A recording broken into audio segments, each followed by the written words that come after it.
Welcome to This Day in Baseball and our Daily Rewind. My name's Tom Hannett and I'm your host. Today we're bringing you the actual radio call from the 1935 All-Star Game played on July 8th, 1935, before 69,812 fans in Cleveland.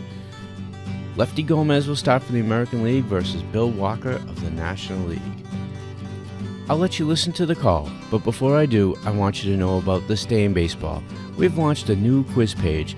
On this page, we will have many quizzes to test your baseball knowledge. One quiz you will find is the Hall of Famer's middle name quiz. What Hall of Famer's middle name is Trowbridge? You can head over to thisdayinbaseball.com and see if you know any. Now, enjoy the game. Huge Municipal Stadium here on the shores of Lake Erie in Cleveland, Ohio. From where today, the Mutual Broadcasting System is pleased to bring you the All-Star Game.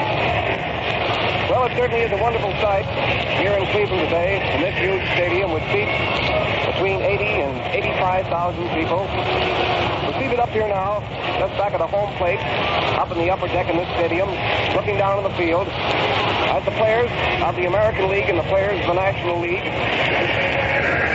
are getting ready for the third edition of one of baseball's greatest classics, the All-Star Game. All morning long, there have been lines outside this stadium at the entranceways, waiting for the unreserved seats to be put on sale. We came into the stadium this morning around 9:30, and at that time there were several thousand people waiting out there outside the bleachers, just waiting for the gates to open up. And now, exactly 1/2 hour before game time, I'd say there are in the neighborhood of between 55 and 65,000 people already on hand. The expected crowd today of around 80 or 85,000 people. I wouldn't be at all surprised from all reports, but what the stadium today will be absolutely jammed, and that is a capacity of somewhere around 85 to 88,000 people. Right now, the National League team is putting on a workout down here on the field.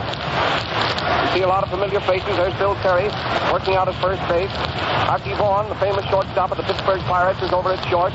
Here at third base, one of the greatest players in the game today, Pepper Martin, the wild horse of the old days, who's been a star of many important games, World Series, and regular scheduled games of the St. Louis Cardinals.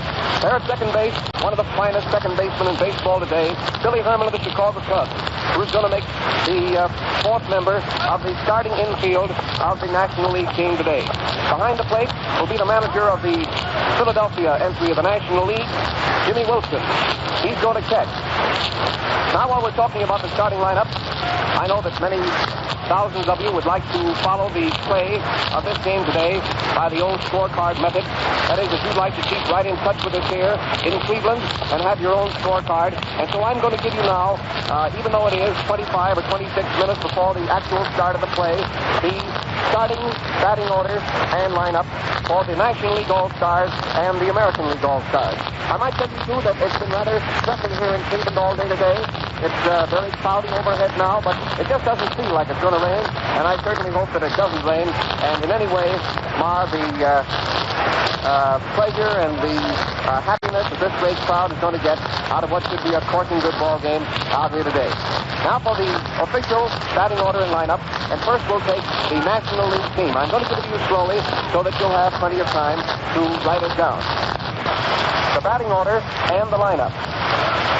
The National League, Pepper Martin, St. Louis, third base. Pepper Martin, St. Louis, third base. Archie Vaughan, Pittsburgh, shortstop. Archie Vaughan, Pittsburgh, shortstop.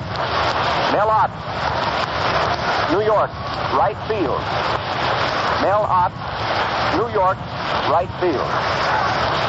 Medwick, St. Louis, left field. Medwick, St. Louis, left field. Bill Terry, New York, first base. Bill Terry, New York, first base. Wally Berger of Boston will play center field. He's out there now, shagging flies, getting himself acclimated out there. Wally Berger will play center field. Billy Herman of the Cubs will be at second. Billy Herman of the Cubs at second. Wilson of Philadelphia will catch. And here's a surprise. The starting pitcher for the National League All-Stars will be Bill Walker of the St. Louis Cardinals. Bill Walker, a left-hander, will start the game for the St. Louis Cardinals. He's a late entry in the National League team, a sort of a dark horse, as it were, and he's taking the place of Van Lingo Mungo of Brooklyn, who sustained an injury just a few days ago, which necessitated his not taking part in this great baseball classic. Mungo is not of St. Louis. The left-hander is going to start the game for the National League All-Stars. Now, that's the batting order and lineup for the National League. Here's the batting order and lineup for the American League. Bosnick of Cleveland, right field. Bosnick, Cleveland, right field. Gehringer, Detroit, second base. Gehringer of Detroit at second. Gehrig of New York at first. Gehrig at first.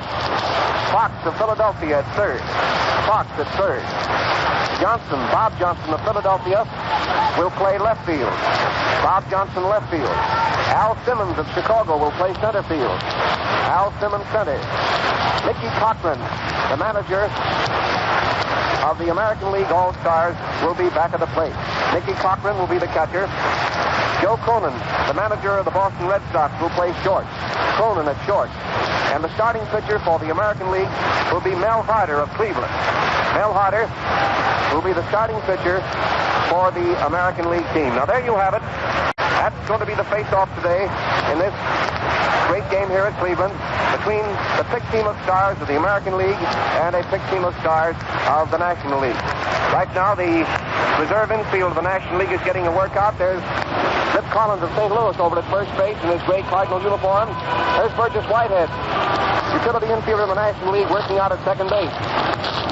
I also want to tell you that the players are wearing their own uniform of the Birds. Al Simmons is wearing the White Sox uniform. Wally Berger is wearing the uniform of the Boston Braves.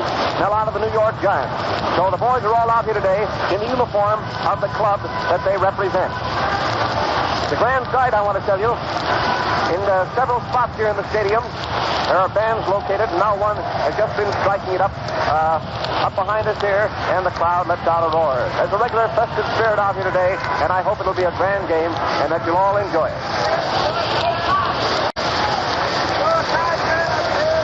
This 1935 meeting between the All-Stars, the National and American League, marks the third playing of this feature game.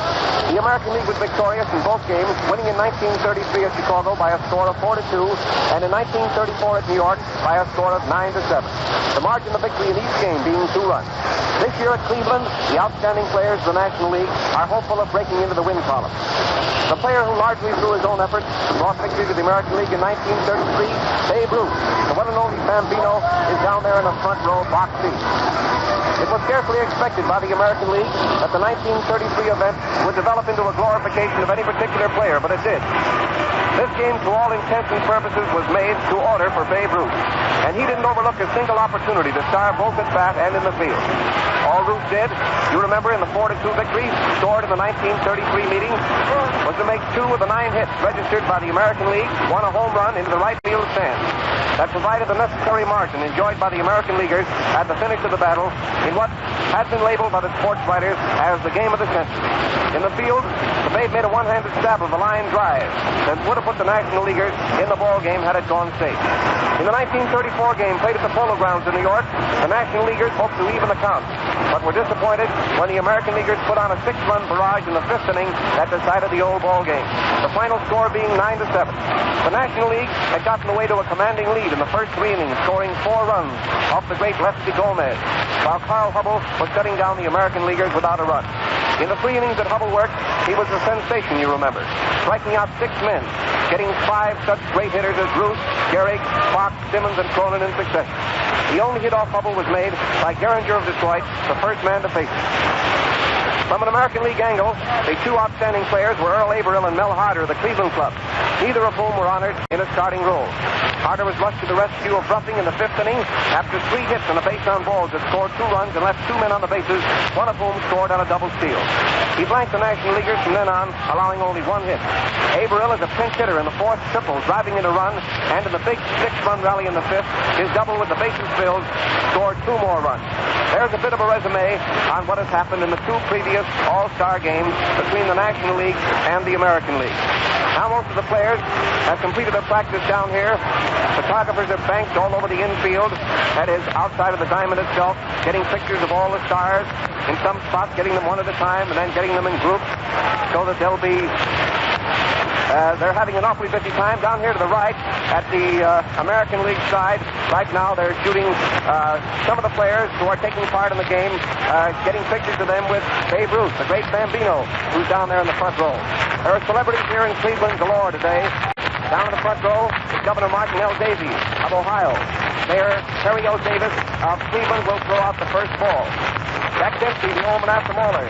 Mark Ork, the welterweight champion of the world. Babe Ruth. Eddie Collins, one of the greatest second basemen, one of the greatest infielders of all time. Ford Frick is lending an official touch to the game today by his presence. As you know, he is the president of the National League. We're awfully sorry to say that our good friend Will Herridge, president of the American League, is not here today. He's ill in Chicago, and I know that he sadly feels awfully sad right now that he's not here, and I know that all the ball players and everybody connected with the game certainly misses Will, and we wish he could be here. In his place, Frank Navin of Detroit is acting as major domo for the American League. Now the American League is going out there on the field, getting some practice. There's Al Simmons going into center field. Around the infield, Lou Gehrig is at first, Gehringer is at second, Cronin is at short, and Jimmy Fox is at third. And now, ladies and gentlemen, before this ball game gets underway, the announcer who's assisting me in the broadcast today from Cleveland, and who I'm very happy to work with in this mutual broadcasting system story of the game, Ellis Vanderpyle of Cleveland is right here at my right in the stadium. He has lots of dope for you on the players, somewhat of the history of what they've done this year, what they've done before. He also has a lot of dope on the other 2 games, and I'm sure that he has a lot of interesting things to say to you before we get this broadcast of this great game from Cleveland underway. Ladies and gentlemen, I want to introduce to you from Cleveland, Ohio, Ellis Vanderpyle. All right, Ellis, take it away. Thank you, Bob Elson. This afternoon, Cleveland is indeed proud to be host to this great galaxy of stars representing the American and National League.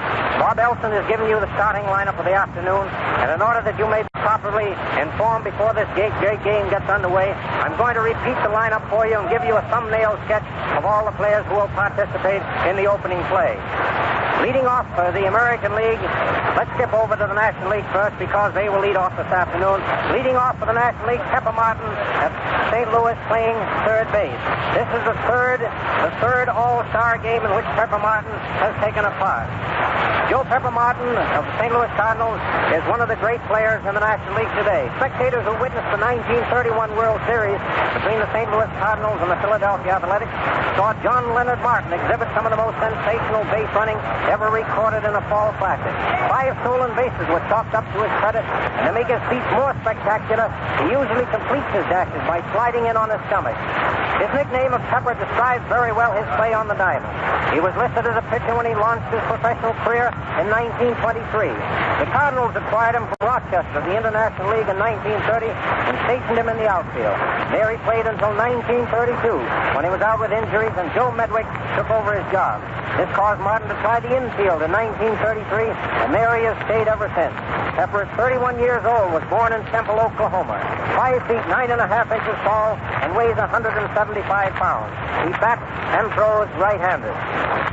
Second in the National League lineup is Archie Vaughan of Pittsburgh, shortstop.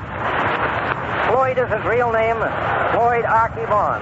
When the Pittsburgh Pirates went into spring training at Paso Robles, California, in 1931, Art Briggs, the manager of the Wichita, Kansas club, a Pirate Farm, brought with him a kid shortstop by the name of Vaughn. A quiet kid, he was inconspicuous around the camp, but his speed on the diamond spoke for itself. He was too green for major leagues then, but after one more year at Wichita, Archie came up to give Pittsburgh some of the best shortstopping for many years. Archie is still quiet, but his stellar all-around play makes him now a most conspicuous member of the team. He's only 23 years old, but he has put in 3 full seasons at short for the Pirates. In those 3 years, he has averaged .322 at the bat and .934 a field, marks that any man can shoot at. He was born in Clifty, Arkansas, and it's from that state that he gets his nickname. 5 feet, 10 and a half inches tall, weighs 175 pounds. He bats left and throws right. Third, Mel Ott. Mel Ott playing right field for the National League team this afternoon. Mel Ott, there are very few players, if any, who can boast at the age of 26 that they have 10 years of major league experience under their belt. That, however, is Mel Ott's record. The late John McGraw saw Ott's possibilities and signed him to a giant contract when the latter was a mere kid of 16 years. Mel reported to New York the next year and has been with them ever since, never having done time in the minors. Mel is a natural hitter with tremendous power, left-handed at the plate, and is what is known as a pull hitter, as most of his balls are hit to right field. Some people wonder where Ott gets his power, for he's only 5 feet, 8 and a half inches tall and quivers the beam at 168 pounds. Mel has a lifetime batting average of .316 and has batted in more than his share of runs for the Giants. Born in Gretna, Louisiana, bats left and throws right. Playing left field for the National League team this afternoon, Joe Medwick of St. Louis. Wherever Ducky Medwick has a good day for the St. Louis Cardinals, either at bat or afield, the folks back in Carteret, New Jersey, get that satisfied look on their faces. Ducky is their hometown boy making good.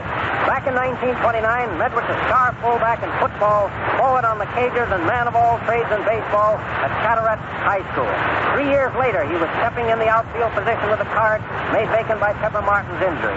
There he has been ever since. Joe acquired the name Ducky while swimming. Someone remarked that he swam just like a duck. A stocky young man weighing 187 pounds, standing 5 feet 10 inches tall. He is a slashing hitter and a possessor of a real home run wallop. He has hit better than 300 every season of his big league career, and it was his timely swatting that helped the Cards to capture the World Series last fall. Medwick is 24 years old, bats and throws right. Bill Terry is on first base for the National League this afternoon. William Harold Terry, that's his name, the strategic manager of the New York Giants, and he's playing his 22nd season of professional baseball and is just about as active as he was when he signed with Atlanta, the Southern Association, in 1914. Bill came to the Giants, the only major club that he's ever played with, in 1923 from Toledo in the American Association. And since that time has been one of the senior circuit's leading batsmen. During his 12 years in the big league, he has the enviable batting average of 342. In 1930, Bill wrapped the pills for a sensation average of 401. When John McGraw gave up the management of his Giants in 1932, Terry was made his successor. And the following year, he led his team to the Pennant and World Championship. Last year, they were barely nosed out by the St. Louis Cardinals. Now today, they're leading the league by a margin of almost 9 runs. Bill was born in Atlanta, Georgia, October 30th, 1898. 6 feet 1 inch tall and weighs 200 pounds, bats and throws left. Playing center field today, Wally Berger, the hard-hitting Brave from Boston. No other Boston Brave name has appeared on the home run list as many times in recent years as has that of Wally Berger. The big outfielder is a natural hitter and packs dynamite at the plate, especially in the pinch when runs are needed. Wally was born in Chicago, October 10th, 1905, but he spent his boyhood in San Francisco, a city that has turned out lots of good ball players. He joined the San Francisco Seals in 1923, but was injured and did not play organized ball again until 1927. He went to Boston in 1930 from Los Angeles, and there he's been ever since. Wally claims he got his greatest thrill in his second game in the majors against the Brooklyn Dodgers when he cracked a home run with the bases full to win the game. Berger is 6 feet 2.5 inches tall, weighs 200 pounds. He bats right-handed and throws from the same side. Billy Herman playing at second base. Billy Herman of the Chicago Cubs. Chicago's young second backer Billy Herman broke into the baseball limelight in 1933 when he handled a 466 putouts with the Keystone cushion to break the old record made by Billy Sweeney of Boston in 1912. Herman first came under the appraising eye of a Cub scout when the farm was playing with Louisville in the American Association. The scout very readily approved of Billy's play, and the Cubs bought him for $50,000 in 1931. He was immediately put to work filling the spot just vacated by Rogers Hornsby, today serving as a coach on the American League team. And he soon had the Windy City fans forgetting the Raja as far as fielding was concerned. Of course, he was unable to duplicate his predecessor's work at bat, but he has averaged better than 300 since joining the Cubs. Herman, now 25 years old, was born in New Albany, Indiana. 5 feet 11 inches tall, weighs 172 pounds. Bats and throws right-handed. The catcher today, Jimmy Wilson, the popular manager of the Philadelphia National League Ball Club. Jimmy Wilson was certain to break into the star play today. Is rated one of the best catchers in the business. Aside from doing most of the catching for the Philadelphia Nationals, he manages the club as an added responsibility, making him a rather busy young man. Wilson broke into the big show back in 1923 with the Philadelphia Nationals. After spending better than 5 years with the Phillies, he was traded to St. Louis in May of 1928 for Virgil Davis and home appeal. After 6 years with the Cardinals, Jimmy was handed a return ticket to Philadelphia, being traded on November 15th, 1933 for Virgil Davis, the same Virgil who figured in the other deal. Infielder Delta also came to Philadelphia in that same deal. Under Jimmy Wilson's direction, the Phillies have made much progress, even though they have not as yet reached a very lofty perch in the league standing. Wilson has developed a number of mighty good-looking youngsters during his short regime as manager and has high hopes for a future for the Phillies. And now, for the pitching today is Bill Walker of the St. Louis, an added starter when Van Mungo was hurt. He has won 6 games, lost 2 this year, a left-hander, and came to St. Louis from the Giants in 1931 in a deal which sent Gus Mancuso, a catcher, to the Giants. And now for the American League lineup, Joe Bosmick, popular Cleveland player, playing in right field. Second base, Charlie Gehring of Detroit, who's playing today in his 3rd All-Star game. First base, Lou Gehrig of New York, Columbia Lou, one of the greatest first basemen of all time. A hard-working player, a money player, and a man who can always be counted to give his best in a pinch. Third base, Jimmy Fox, versatile Jimmy Fox, catcher, first baseman, and today's third baseman, another fine player that Connie Mack has brought into baseball.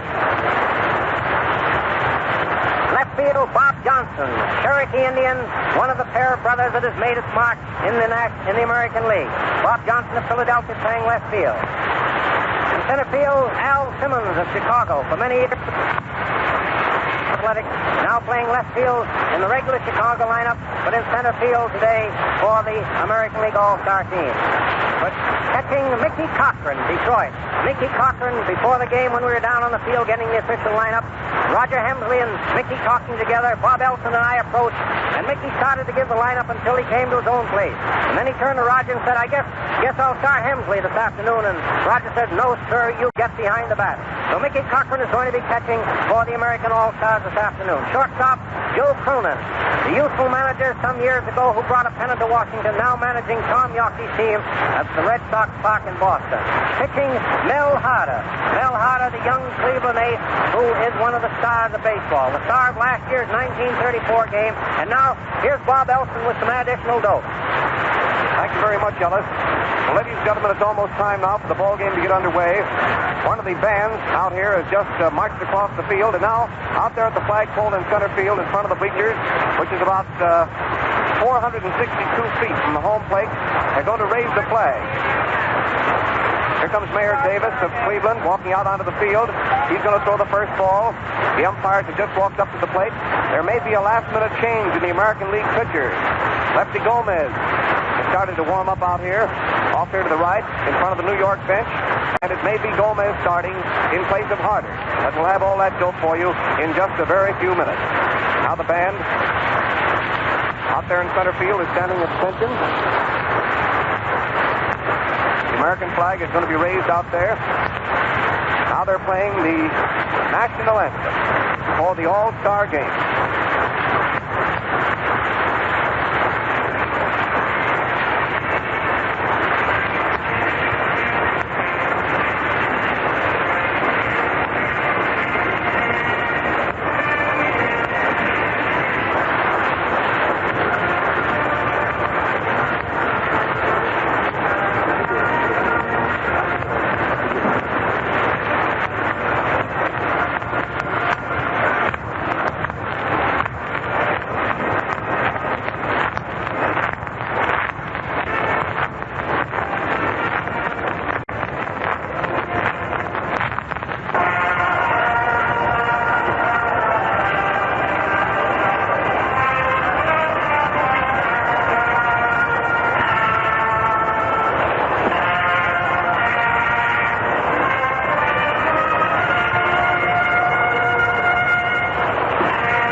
flag has just been raised out there in center field. The umpires are out. By the way, the umpires in the National League are Sears and Major Kurt. From the American League, Ormsby and Geiso. The pitchers warming up now are Walker for the National League and Gomez for the American League. And it looks as though Mickey Cochran may have changed his mind about his starting pitcher. He told us down in the dugout a little while ago that he was going to start Mel Harder, but he evidently has changed his mind. Now the boys working out in the infield, getting it all in shape for the start of the game. Gee, this is a huge place. I want to give you just sort of a picture before the ball game starts of just what it looks like from up here. We're seated up here behind the plate, up the upper deck, just a little bit off to the left, a little bit off to the third base side. This municipal stadium here in Cleveland is a huge double-deck affair. It circles right around here to our left, down the left field line, and then branches off and then veers off at an angle out across left field and out towards center field, so that the stand, as it moves out from the left field, from the end of the left field line and moving out towards center field, is backing away. That is every foot farther out is farther away from the home plate. And it's the same way down the right field line. To the very extremity of the right field line is 320 feet. And then the stand shoots out the same way it does in left field into right center. Remember, it's a double-decked affair, and it seats approximately 85 to 88,000 people. Then all the way across center field, there is a huge bleacher. This is one of the largest bleachers we've ever seen in any ballpark, and I believe it is the largest.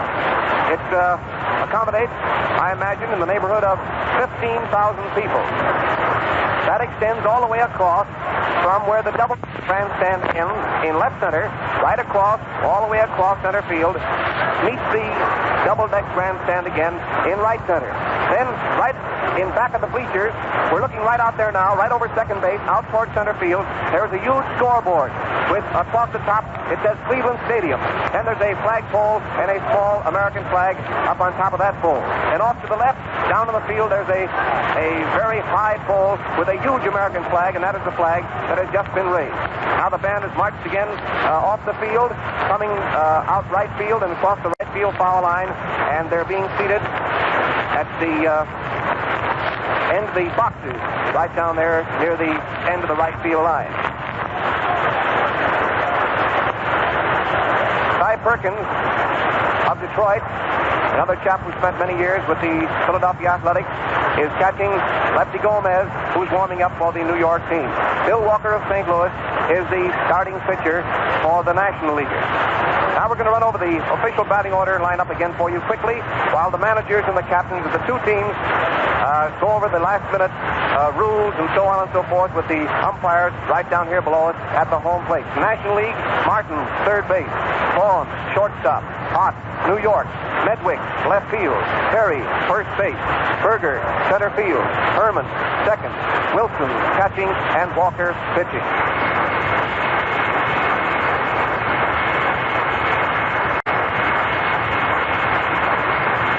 Left field. Center field. Cochran, catching, Cronin short, and either Gomez or Harder will do the pitching. Harder has won 12 games this year and lost 4. Gomez has won 8 games and lost 8. The starting pitcher for the National League, Walker, has won 6 games and lost 2. Now right down.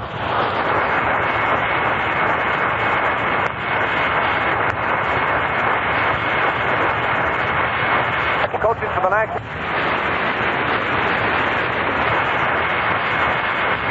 American League coaches. The coaches for the National League are Charlie Grimm, the manager of the Chicago Cubs, and Chuck Dresson, the manager of the Cincinnati Reds. The ball game should be underway now, ladies and gentlemen, here in Cleveland in just about 3 or 4 minutes. We're going to pause now briefly for station announcements. This is the Mutual Broadcasting System. This is WGN, the Chicago Tribune station on the Drake Hotel.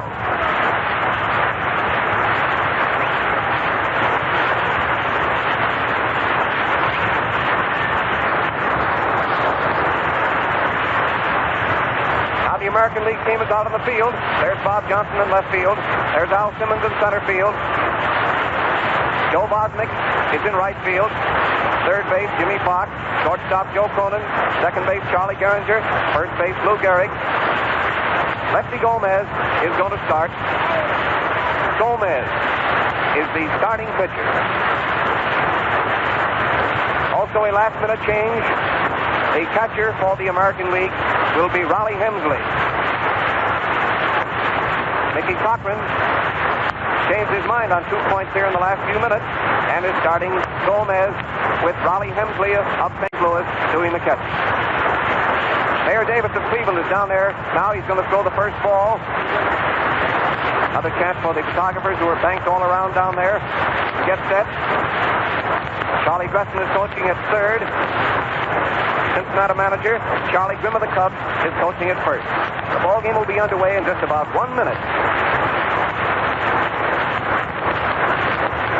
Gee, this is certainly a glorious sight here today in Cleveland. I certainly do wish you could all be out here. The weather is warm. It's still very cloudy, but I don't think there's any chance of rain. I certainly hope not.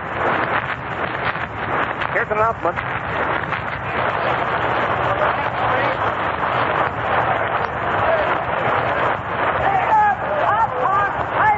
The public address system isn't working very well. It's pretty hard to hear from up here just what they are saying. We have our mutual broadcasting system microphones right out here in the open in the upper deck. It's a swell spot to see the ball game, and I certainly do hope that you all enjoy it. The announcer on the field is announcing the official batting order and lineup through the public address system. I heard that one, Medwick left field. Third baseman, Jimmy Fox, is over talking to the pitcher.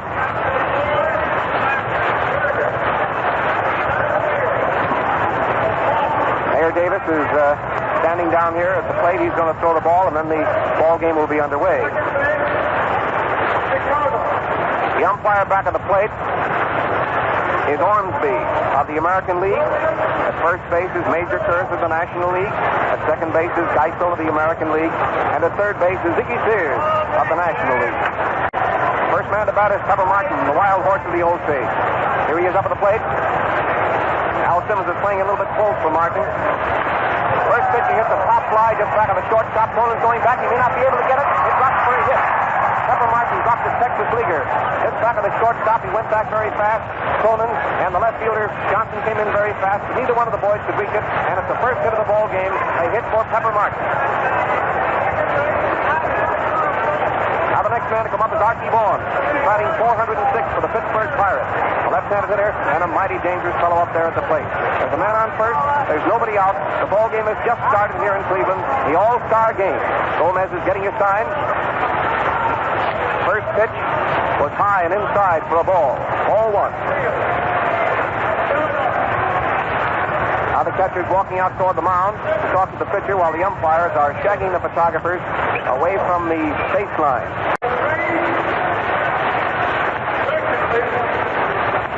Here's Hemsley coming back behind the plate.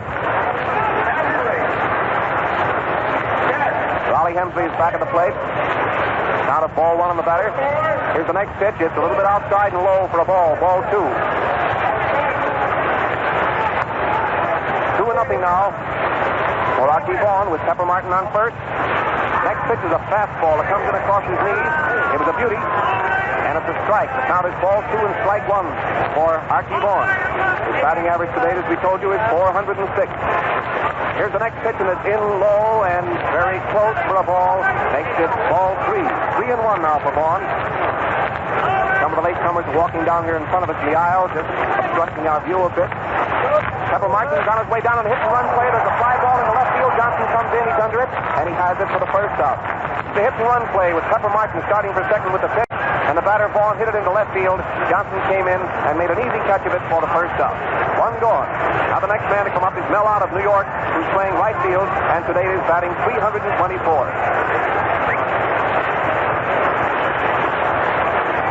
Mel Ott batting. Pepper Martin on first base with one gone in the first half of the first inning. The game is just started. The pitchers are Gomez for the American League, Bill Walker for the National. Again, the umpires have halted play. Several photographers, 3 or 4, want to take 6 points of vantage just outside of the third baseline, and the umpires go into a huddle, and now they allow it, and Mellott steps into the batter's box. Here's the first pitch, and it comes in low and inside for a ball. Ball one. Man on first and one gone. Gomez pitching to Mellott of New York. Third man up. Here's the next pitch. There goes the runner down to second base. Here's the throw, and it's a stolen base for Pepper Martin. Dolly Hemsley's throw was a little bit high and to the second base side of the bag. And Cronin, the shortstop, took the throw and had to lean over the bag to get the throw. And in the meantime, Pepper Martin hooked around inside the bag, and he's safe at second. It's a stolen base for Pepper. He's on second base with a count of ball two on the batter. Mellott. Here's the next pitch. It's a strike. It's tall. It was a fastball right in there, waist high. Ball two and strike one for Mellott. Man on second, remember, with one gone in the first half of the first inning, and the National League team batting. American Leaguers talking up out there in the infield. Lots of Pepper. Shouting words of encouragement to Gomez. There's a fastball. He hits it on the ground. Out to the shortstop. Cronin is in fast. Gets it over to first base, and he's out for the second out. And Pepper Martin advances from second to third. There's two gone. Mellott went out from Cronin to Gehrig. Two gone now, and a man on third. And Ducky Medwick of St. Louis is batter. His average to date is 362, and he's one of the most dangerous batsmen in baseball today. Here's Medwick up with a chance to drive in a run if he can come through with a blow here in the first inning. Here's the first pitch. It's a slow curve, and it broke just a little bit too close to a right-hand batter and backed him away from the plate a bit. It's ball one.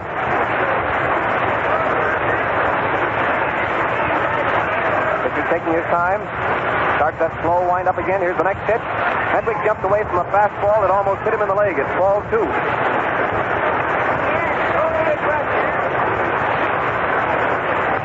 That was a fastball. Gomez is winding up again. Here's the next pitch. There's a fastball up around his neck, and Medwick swung hard and missed it. He swung so hard he fell down. Medwick batting with Pepper Martin on third and two gone in the first inning. Here's the next pitch. He hits a high foul, which is going back into the grandstand off there to the right. There's the first donation to the fans, and believe me, they're having a wild scramble for that ball up here in the upper deck. The National League team is batting. There's a man on third. There's a count of ball two and strike two on the batter, who is Medwick, and there is two gone. Here's the next pitch. Fastball high. Medwick swung and got a piece of the ball and fouled it back into the screen, and the count is two and...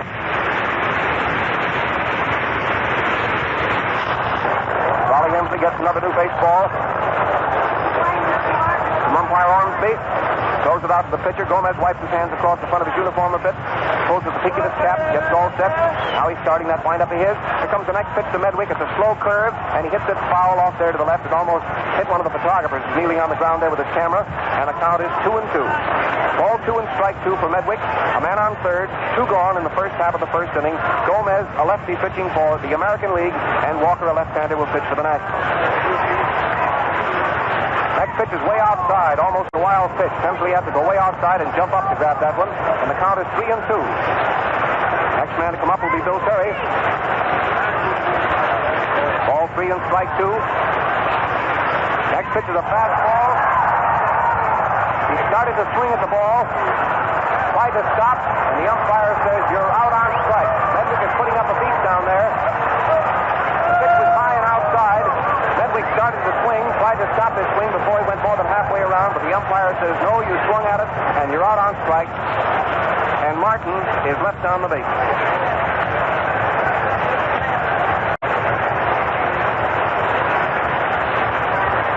No runs, and one hit.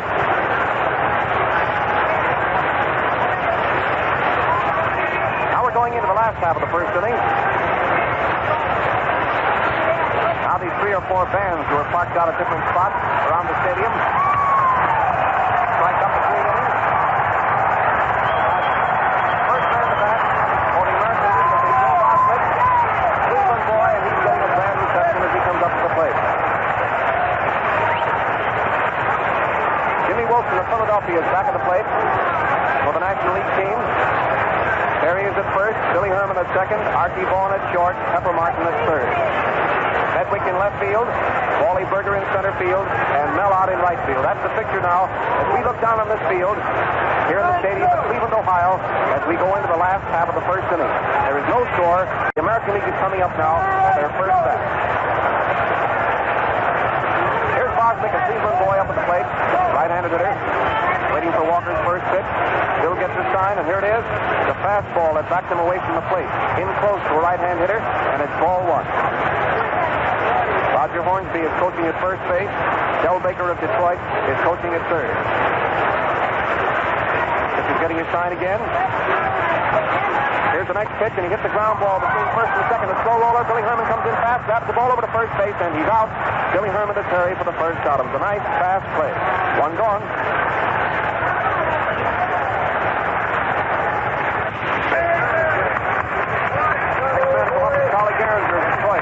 Second base, and his batting average to date is .341.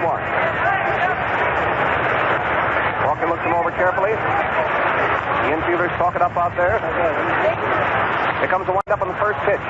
It's a fastball. It's outside at the waist for ball one for Gehringer, a left-handed hitter. One out, nobody on the bases. Last half of the first inning, no score on either side. Walker gets his sign again. He, too, has a very slow and deliberate sort of a windup. There's a fastball that's in a little bit low. It was over the plate but low, and it's ball two for Gehringer. Walker turns around, looks around the infield and the outfield to see that everybody's in place. Center fielder Berger is moving over a little bit toward right center with his left-handed batter. Here's the next pitch, and it almost hit him. Gehringer has to back out of the way in a hurry to get out of the way of a pitch ball, and it's ball three. Next man to come up will be Columbia Lou Gehrig, the first baseman. Walker takes his time. He's just taking it easy out there now. Here comes the windup in the next pitch. He's waiting out the string, and there's a perfect pitch right over the heart of the plate. A called strike. 3-1. Now we'll see whether Charlie will wait out the string, hoping to get a fourth ball, or whether he'll poke it, knowing that Walker's going to try to get it in there. Wind up, and here's the pitch. Gehringer backs away from ball four, puts him on first base. Next man to come up is Lou Gehrig of New York. He's batting .314, a left-handed hitter. Lou has been sort of slow getting started this year. He's recognized by everyone as one of the greatest hitters in baseball. Walker's getting his sign. Here's the first pitch. The curveball, he hits it down the first baseline to Terry. Up at the ball, gets it over to second base. Out of second, back over to first base, but safe at first. The play went from Terry to Vaughn, forcing Gehringer at second base. From Vaughn back to Terry, hoping for a double play, but they missed Gehrig just by a foot. So Gehringer is forced out at second base. Terry to Vaughn. Leaves a man on first base. And brings up Jimmy Fox, the third baseman who's batting .322. Here's Fox up at the plate, a right-handed hitter. Hedwick is playing very deep in left field for this fellow. First pitch to Fox is in low and close for a ball. Ball one. Boys out there in the infield talk it up. You can hear them all the way up here. Lots of chatter, lots of pepper on both sides. They both want to win this ball game, want to win it bad. Two great teams out here today. Walker kicks the dirt around out there on the mound, getting it all smoothed down to his liking. Runner on first. It's 2 outs. Jimmy Fox is batting with a count on him, ball one. Walker's ready. Here's the next pitch. Fox takes one right over the plate. It's a called strike. And Wilson pegs the ball down to first base to Terry, trying to pick Gehrig off the bag. But he's back there safely, and the count is 1-1. 2-1 and strike one. A man on first with 2 outs. Walker draws his arms up in front of him.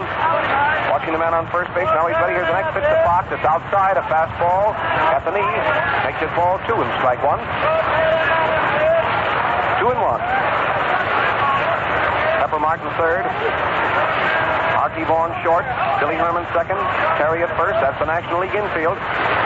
Walker's getting his sign again. Here's the next pitch. It's a slow ball and a beauty. Gee, that was a nice one right in there, and the count is ball 2 and strike 2. Walker threw a slow ball into Jimmy Fox, and it was a beauty. Just came in below the shoulders, right over the plate. It's a called strike, and the count is 2-2. Runner on first base is taking a short lead off.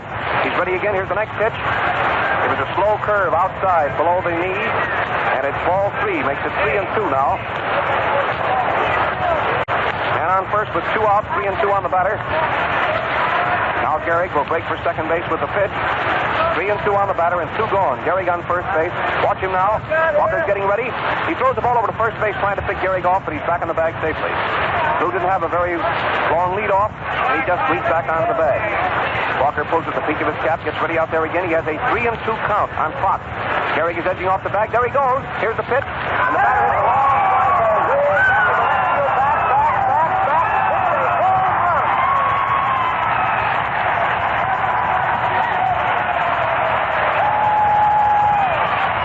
Jimmy Fox just hit a home run over Medwick's head into the stands in left field. Out there where the marker says about 385 feet. Jimmy Fox just hit a home run over the left field fence into the lower grandstand out there in left center field. Put the American League in the lead by a score of 2-0, and believe me, that was some wallop.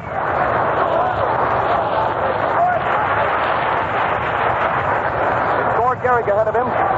Now the next man to come up is Bob Johnson, the right-handed batter. Nobody on the bases, and 2 runs are in here. Here comes the next pitch, high, way over the batter's head, ball 1.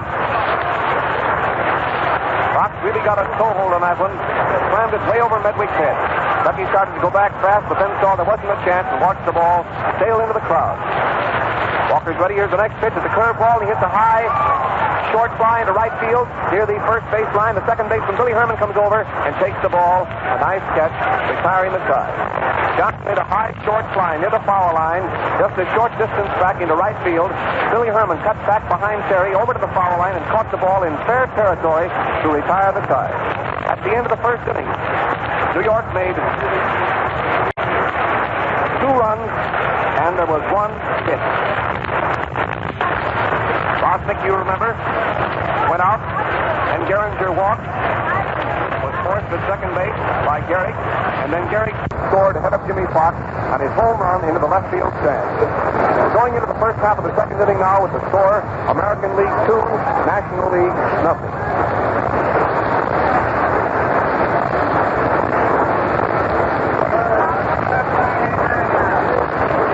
Now the American League players are out there on the field.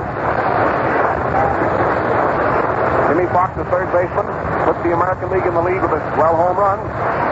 The first man to bat for the National League is Bill Terry, the first baseman. Batting average is 341. He's a left-handed hitter. He's up there on the plate now. Gomez looks him over carefully. Nobody on and nobody out. We're just starting the first half of the second. Here's the pitch. Fastball, a little bit slow. Ball 1. Gomez wasn't sure of that. He takes a look back at the scoreboard to make sure that he got the call right. Here's the next pitch to Terry. Terry slaps a fly ball near the foul line in left field. Johnson is over under it, and he has the ball for the first out. Terry hit the ball hard, a fly ball into left field over near the foul line. Johnson came over fast and pulled it down for the first out. 1 gone.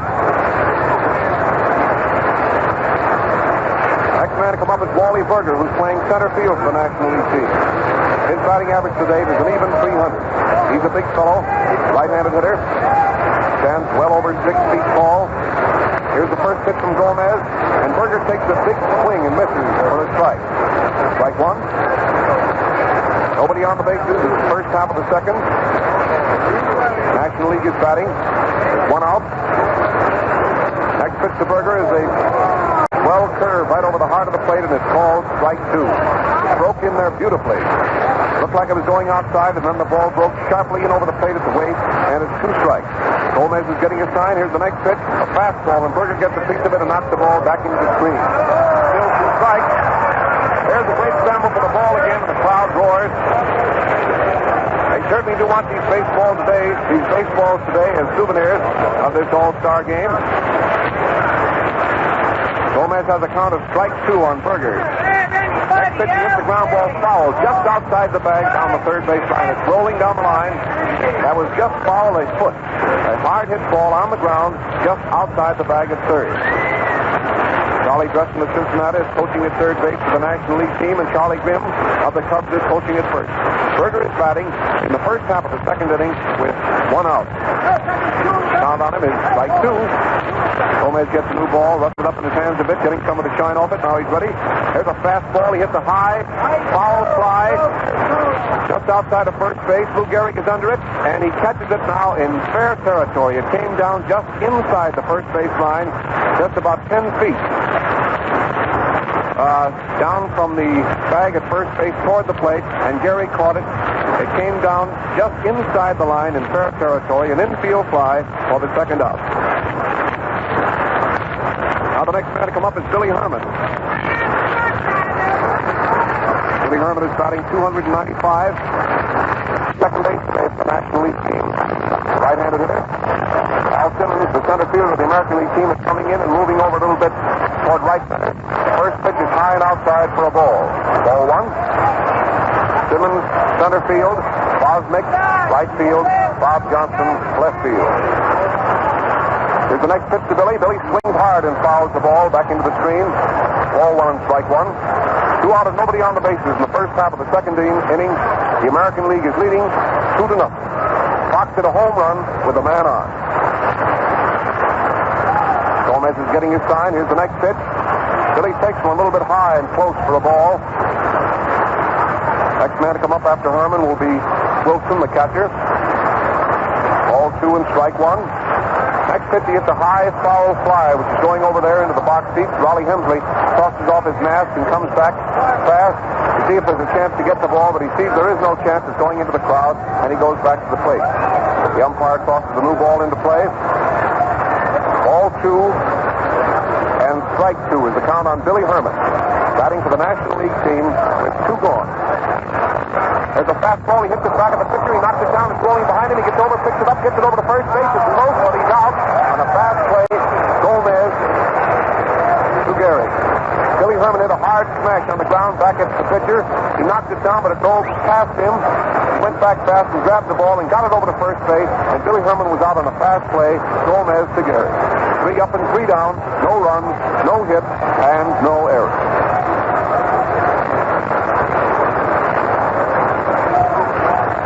The game is going into the last half of the second inning.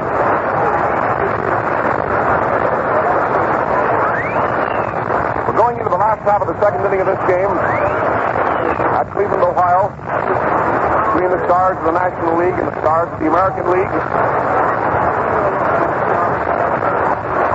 One of baseball's 2 great annual classics, the World Series and the All-Star Game. A crowd of over 80,000 people are out here today. Cleveland to see this game. Bill Walker is the starting pitcher for the National League, and Lefty Gomez is the starting pitcher for the American League. The first man to bat for the American League in the last half of the second inning is up at the plate now. It's Al Simmons of the White Sox, whose batting average to date is 260. Al has had a sort of a tough time getting started. Here's the first pitch. Simmons backs away from a fastball that came in across his knees, and it's a called strike. Al turns around to talk to umpire Ormsby. Al Simmons didn't like that one. Now he's up in there again. Walker's getting his sign. Here's the next pitch. It's a fastball in across his knees, and it's strike 2. Again, Al Simmons turns around and says something to the umpire. Nobody on and nobody out in the last half of the second. Wind up in the next pitch for Simmons. Strike 3, swung at a fastball, outside and high, and struck out. Simmons struck out. 1 gone.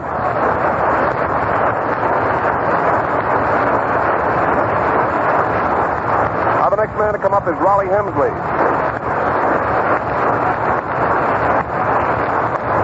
Batting around 325. The right-handed hitter. The first pitch is a slow ball that broke in over the plate, but too low. It's a ball 1.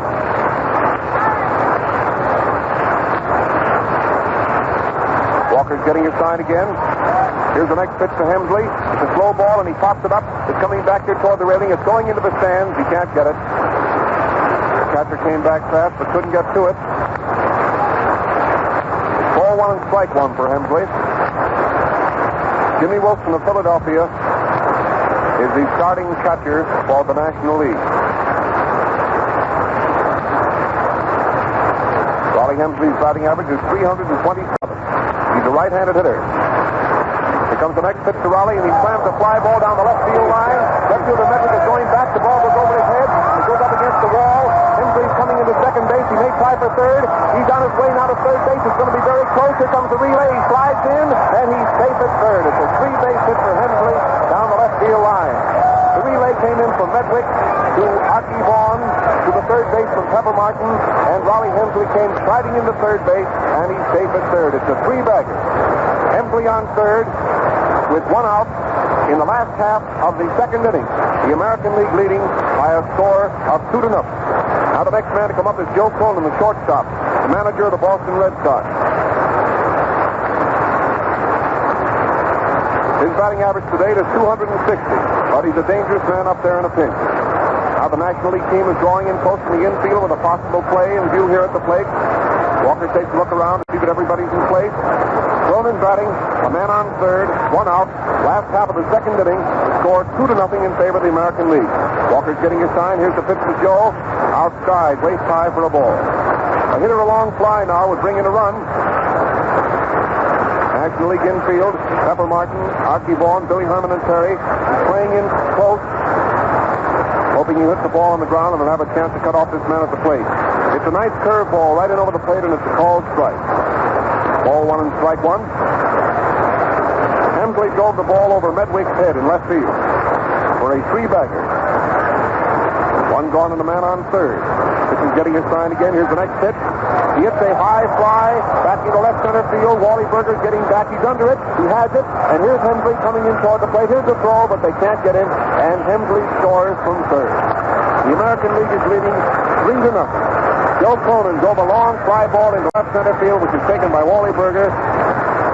Berger got the ball back into the infield rather nonchalantly because he saw he didn't have a chance to get the man scoring from third. There's two gone now. Another run is in, and the score is 3-0. Next man to come up is Gomez, the pitcher.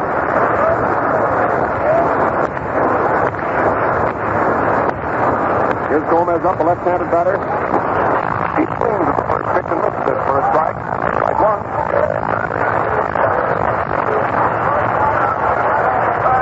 Nobody on the bases, one run in the last half of the second. Walker's ready. Here's the pitch. It's a curved ball that breaks outside of the knee, and it's ball one and strike one. Gomez batting. He's won 8 games and lost 8 games this year for the Yankees. Walker's getting his sign again. Here's the windup in the next pitch. It's a fastball. It's a little bit low. It's a ball. Makes it ball 2 and strike one for Gomez. Walker turns around and looks around the infield. Bill didn't like the call on that one so much. Said something to the umpire, but now he goes about his work again. Standing there in the rubber, getting his sign from Wilson. Here comes the pitch to Gomez, and he backs away from one in close at the knee for a third ball. Ball 3 makes it 3-1.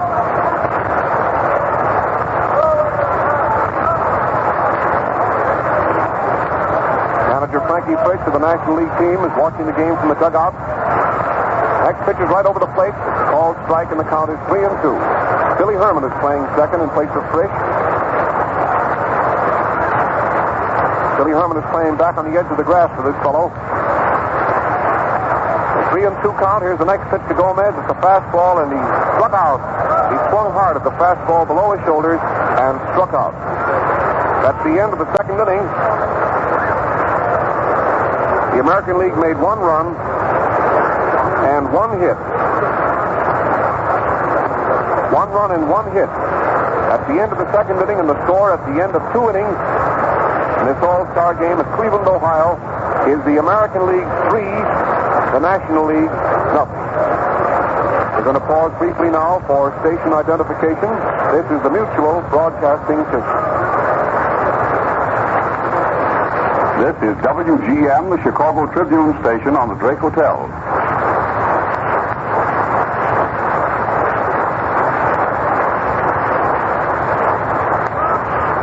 Now we're going into the first half of the third inning. American League is out there on the field. National League coming to bat, and the first man to come up will be Jimmy Wilson, catcher, right-handed batter. His batting average today is 259. Big number 12 on the back of his gray uniform.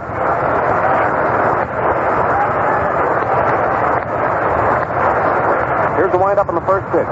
He swings at a fastball, shoulder high, and missed it. Strike one. American Leaguers talk it up out there. Pitch is getting his sign again. Here's the windup in the next pitch to Wilson. It's a low ball outside at the knee. Wilson batting out of 1-1. He's the first man up in the first half of the third. Scores the American League 3, the National League nothing. Next pitch comes in low and close for a ball. Makes it ball 2 and strike 1. 2-1. Wind up again in the next pitch.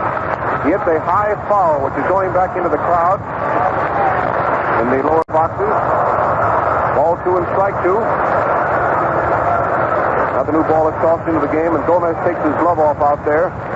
Walks behind the mound, rubs the ball up in his hands a bit, getting some of the shine off it. Now he's ready. Here's the next pitch to Wilson, and he reaches for one and fouls it directly back into the screen. The count is still 2-2.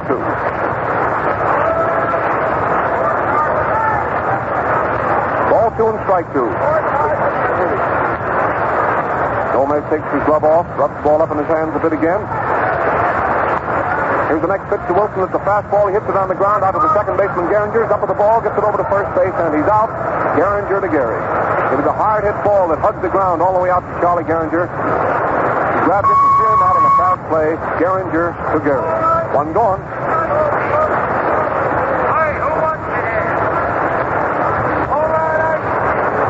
Now the next man to come up. Looks like we may have a pinch hitter here for Walker. I believe somebody's coming out to bat for Bill Walker, which means we'll have a new National League pitcher next inning. Can't see who it is as yet because we can't see the National League dugout. It's down below us here, and we're way up here in the upper deck with 15 or 16 rows in front of it.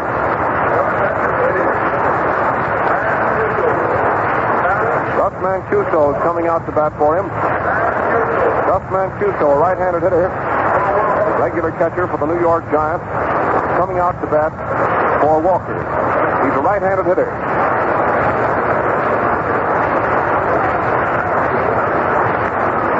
Here he is up at the plate. Gomez is getting his sign. First pitch is outside, waist high for a ball. Ball 1. And Mancuso up at the plate. His batting average to date is 290.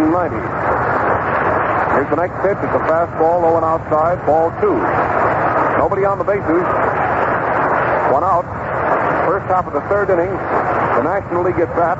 The American League leading 3-0. Next pitch is a fastball. Right over the outside corner at the knee. It's a called strike, and the count is ball 2 and strike 1. 2-1. Here's the next pitch. He hits a high foul up into the upper deck, back a third, and the count is 2-2. Ball 2 and strike 2 for Mancuso.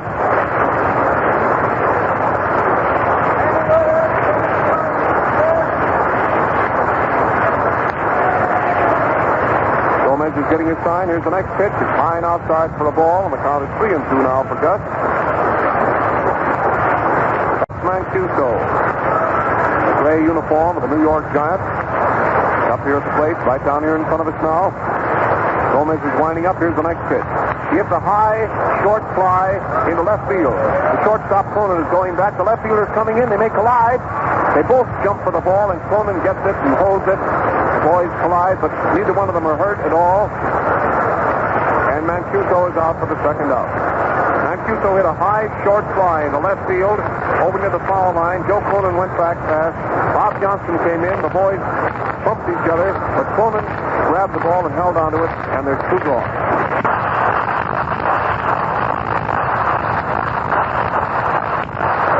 Now the next man to come up is Pepper Martin, the leadoff man.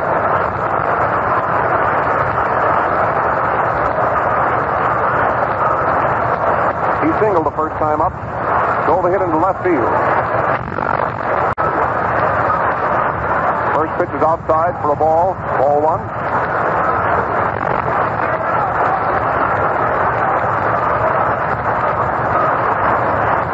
Here comes the next pitch to Martin. He swings hard and misses. That was a fastball around his neck, and the count is 1-1. Ball 1 and strike 1 for Pepper. 2 out and nobody on the bases in the first half of the third. Here's the next pitch from Gomez. It's a slow ball, and it's outside. Martin started to jump up on that one as though he was going to clout it. It was a slow ball, and the crowd roars. He lets it go by. National League is warming up Schumacher in the bullpen in left field. There's a foul up into the upper deck, right off here to our right. Martin swung so hard he fell down. This ball, by the way, up here in the upper deck was practically caught by Luke Sewell, the White Sox catcher, who's up here enjoying the game, and it popped right out of his hand. Martin swung at a slow curve in around his knees and struck out. Pepper Martin swung at a slow curve in around his knees and struck out, retiring the side. No runs and no hits. At the end of the first half of the third, and now we're going into the last half of the third inning.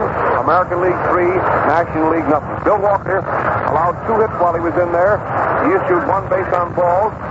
He struck out 2, and 2 runs were scored on him. Al Schumacher is coming into pitch now for the National League. Schumacher's had a great record this year. He's won 12 games and lost 2. Al Schumacher, one of the best pitchers in the National League. Coming in now, Charlie Grimm of the Cubs pats him on the back as he walks by him toward the center of the diamond. Catcher Jimmy Wilson is out there talking to him. And the last half of the third inning is about to get underway here in Cleveland, Ohio, with the American League leading by a score of 3-0. National League is on the field. Redwick in left field. Berger in center field. Mel out in right. Pepper Martin at third. Vaughn at short. Billy Herman at second, and Bill Terry at first. And the new pitcher, the second pitcher for the National League, is Hal Schumacher. Pepper Martin has his glove off. He's standing out there behind Schumacher, talking to him. Billy Herman is also just at the edge of the circle, talking to Bill Terry. Now the catcher tries his whip and pegs the ball down to second base to Archie Vaughn. They take it around the infield, take it around the diamond. For the last time, it's back to the pitcher. And now the last half of the third inning is getting underway with Joe Bosnick of Cleveland up at the plate. Bosnick bounced out the first time up. He hit the ball on the ground to Billy Herman and was thrown out. Now he's coming up for the second time to start the last half of the third. Schumacher's having some trouble getting the dirt out there in the pitcher's circle all smoothed down to his liking. He kicks it all around out there, finally has it all set, and now he's on the rubber. He's getting his sign. Here's the windup on the first pitch to Joe Bosnick. Bosnick gets the ground ball down the first baseline. It's foul outside the line. Bill Terry comes in toward the plate, but Wilson gets the ball first and plays it around the National League infield. Terry to Billy Herman, to Archie Vaughn, to Pepper Martin, and Martin carries the ball all the way over to the pitcher's box and hands it to Schumacher. There's something to him. The last half of the third inning. Nobody on and nobody out. The American League batting and leading 3-0. Here comes the windup in the next pitch. The fastball. It's blowing outside. The ball. Makes it ball 1 strike 1. Great crowd here today to see this game.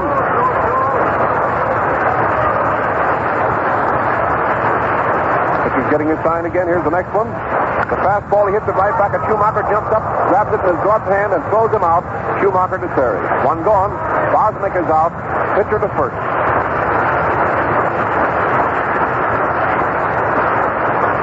Next man to come up is the second baseman, Charlie Gehringer, who walked the first time up. Gehringer, a left-hand hitter, is batting. With 1 gone in the last half of the third.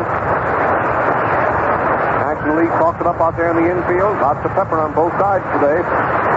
Al Schumacher getting his sign. Here's the first pitch to Gehringer, and it was a fastball in around his knees, right over the heart of the plate. A called strike, a beauty. Roger Hornsby coaching at first. Del Baker of Detroit coaching at third. Wind up in the next pitch. The fastball in low, almost into the dirt. Ball 1 strike 1. Out and nobody on. He takes his time getting ready. Fastball low, outside, a ball, makes it ball 2 strike 1. The umpire back at the plate today is Ormsby of the American League. Major Kurth of the National is at first. Geisel of the American League is at second. And Sears of the National League is at third. Schumacher has a count of ball 2 and strike 1 on Geringer, batting here in the last half of the third. Here's the next pitch. Fastball right over the plate. He hits it on the ground out to Billy Herman. He came up with a nice stop that time, gets it over to first base, and he's out. Billy Herman to Terry. That ball was really hit hard. Billy Herman came up with the ball nicely and threw him out on the fast play. Herman to Terry. 2 gone.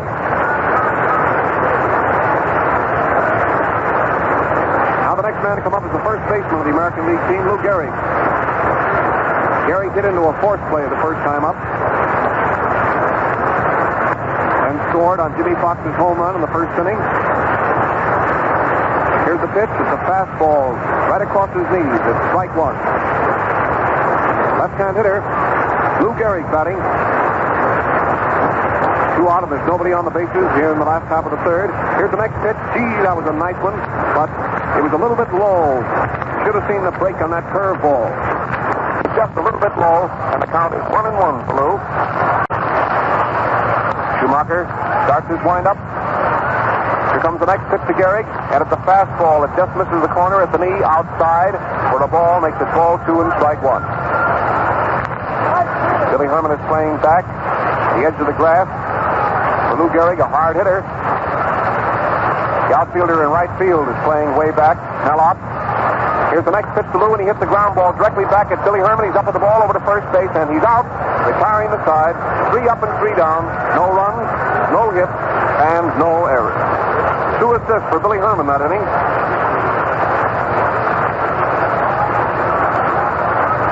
At the end of the third inning, and now the game is going into the first half of the fourth inning. The American League going onto the field, and the National League coming to bat. Here's Gomez coming out. Score: the American League 3, the National League nothing.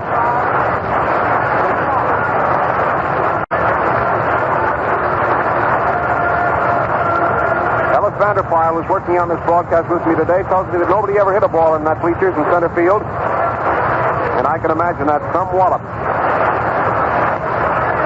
Seems like blocks and blocks away out to that center field wall. Bleacher extends all the way across center field from right center to left center field, where it is met by a double-deck grandstand. Well, we're starting the first half of the fourth inning with the National League at bat, trailing by 3 runs, and Archie Vaughan is going to be the first man up. Slide out to Johnson the first time up, left-handed batter. As far as the batting average goes, he's the leading hitter in the game today, batting up around 400. Now the first pitch to Vaughan. He hits one right over the second baseman, led out into right center field. It's a safe hit. Right fielder Bosnick fumbles the ball momentarily, gets it back into the infield fast. He's flying for second base, and he slides in safely. It's called a 2-base hit. He slammed that ball into right center field, right over the second baseman's head. Bosnick came over fast, caught the ball on the second bounce, fumbled it momentarily, dropped it, picked it up again, and got it back into the infield. But Vaughan hadn't hesitated. He was trying for a double, and the official scorer calls it a 2-base hit. It's a double for Archie Vaughan. Next man to come up is Mellott. First pitch is inside for a ball. Ott bounced out to Fulton the first time up. Man on second and nobody out. Here's the next pitch. He hits a high infield fly just to the left of the plate. Robbie Hemsley is going down the third base line. He's under it, and he has it. He caught the ball in fair territory, midway between the plate and third base, and about a foot inside the third base line for the first out. It was a high infield fly caught by Hemsley for the first out. 1 gone. Now the next man to come up is Medwick, the left fielder. He struck out the first time up. Right-handed batter. Gomez is getting his sign.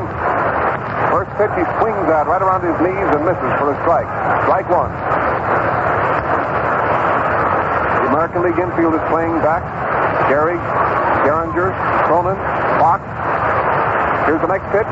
He fouls it directly back into the screen. It's 2 strikes now for Medwick. His batting average to date this year is 362. Right-hand hitter and a great hitter. Gomez is looking down at Raleigh Hemsley, getting his sign, draws his arms up in front of him, run around second, taking a long lead off. A slow ball comes in a little bit close at the shoulder, and Medwick backs away. Joe Cronin, the shortstop of the American League, is chopping things up out there, talking it up. Here's the next pitch to Medwick, and he hits a high foul, which is coming back. The catcher's coming back, but I don't think he can get to it. He's going back, but he can't. It goes into the crowd, and the count is ball 1 and strike 2. Ormsby gives Ollie Hensley a new baseball, and he throws it out to Gomez, who proceeds to rough it up, get some of the old shine off it, so the pitcher can get a firmer grip on the ball. The All-Star game from Cleveland, Ohio. With the American League leading by a score of 3-0 in the first half of the fourth, the National League has a man on second. Medwick jumps away from a curved ball that goes into the dirt, in close, and the count is 2-2. Ball 2 and strike 2. Gomez has handled all the pitching for the American League. The National League has used 2 pitchers so far, Walker and Schumacher. The next pitch is a slow ball. It's outside. Makes it ball 3 and strike 2. Crowd roars with that slow ball. Came in so slow you could almost read the old trademark. There's a ball that's outside, a fastball, and it's ball 4, and it puts National League runners on first and second. Medwick draws a pass. Next man to come up is Bill Terry, the first baseman. He's the left-handed hitter.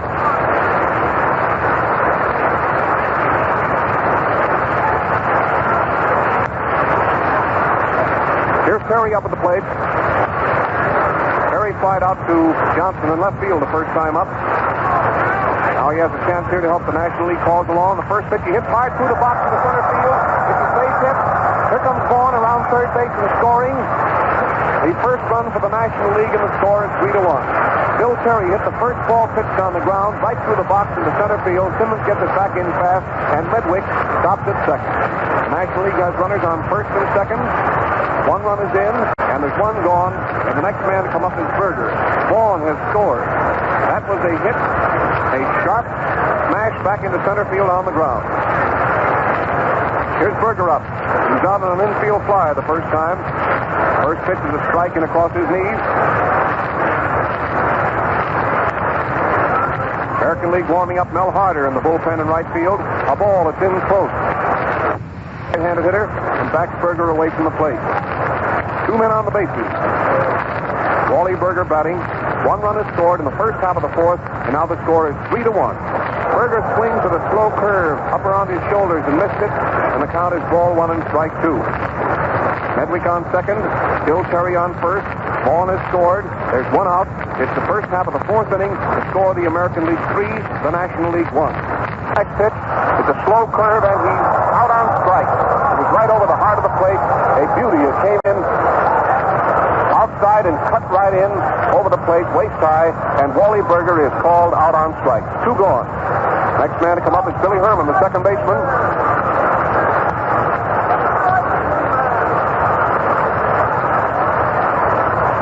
Billy bounced out the first time up. He was thrown out by the pitcher.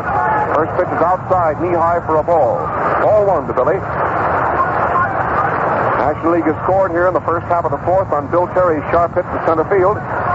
Next pitch to Billy is in low and close. Backs him away from the plate, and it's ball 2 for Herman. A man on first and a man on second. Ball 2 is the call on Billy Herman. There's 2 outs in the first half of the fourth. Gomez takes his time, wipes his hands across the front of his uniform, gets ready. Here's the next pitch. Billy hits a high fly into left field. Johnson is under it and should get it. He's moving in just a few feet. He's camping under it, and he has it, retiring the side. 2 men are left on the bases. The National League made 1 run and 2 hits. 1 run and 2 hits. Billy Herman flied out to Johnson in left field, and 2 men are left down the bases. Now we're going into the last half of the fourth inning of this All-Star game. The American League leading the National League by a score of 3-1. Hal Schumacher's out there on the mound. Out going into right field, Berger to center field, Medwick to left field, Pepper Martin third, Vaughn at short, Billy Herman at second, and Terry at first. We keep repeating the lineups of both teams every once in a while for the benefit of all of those of you who may be tuning in late, so that you can get right up to just what's happening out here at Cleveland in the All-Star game and know just who's who on both sides. The American League is leading 3-1. The going into the last half of the fourth inning, and Jimmy Fox, who plays third base for the American League team, is the first man up. His first appearance at bat today, he drove a home run over Medwick's head, scoring Gehrig ahead of him for the first two American League runs. Here he is up at the plate now, facing Schumacher. That homer was hit off of Walker. Now to wind up in the first pitch, Fox swings hard and misses. Boy, he went around on that one, trying to give it a ride. Jimmy Fox, powerhouse of the Philadelphia Athletics. Here's the windup in the next pitch. It's a fastball over the outside corner at the knee. It's called strike two. Schumacher of the National League is just blazing him in out there now. Nobody on the bases. Nobody out in the last half of the fourth. Here's the next pitch to Fox. He started to swing, but he pulled his bat, and the ball broke outside at the knee, and it's called a ball. Fox started to go after that fastball, but it broke outside, and the count is 1-2. Billy Herman is playing way back on the grass at second base for Fox. Here's the next pitch, and it's in low and in close, almost into the dirt.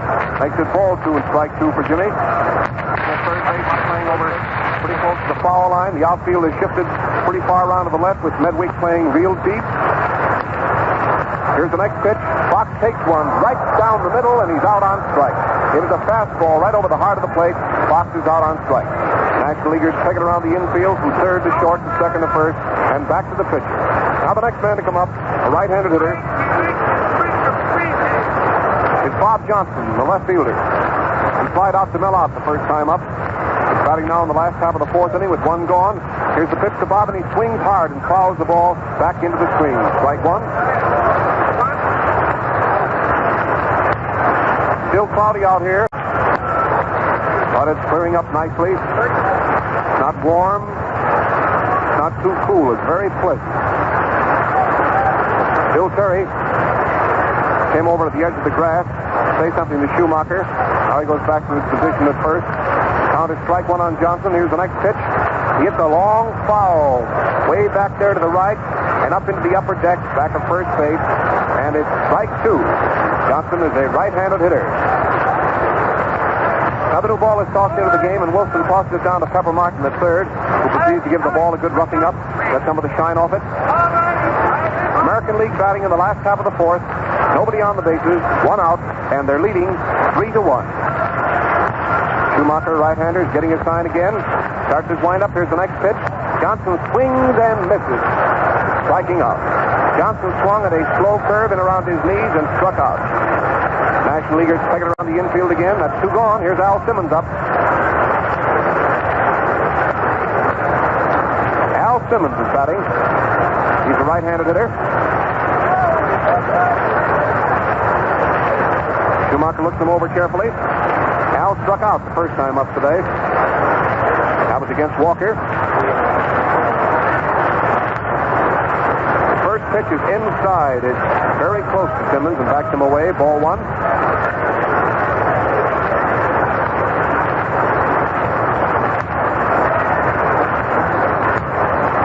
Here comes the next pitch to Simmons, and he hits a foul ball back of the plate. It's ball one and strike one for Al. Jimmy Wilson picks the ball up, looks it over. The umpire says it's okay, and Wilson takes it back to Hal Schumacher. Al Simmons is batting with two outs and nobody on the bases in the last half of the fourth inning. Here's the windup in the next pitch, a fastball, and Al swings hard and misses. Gee, he certainly did burn that one in there.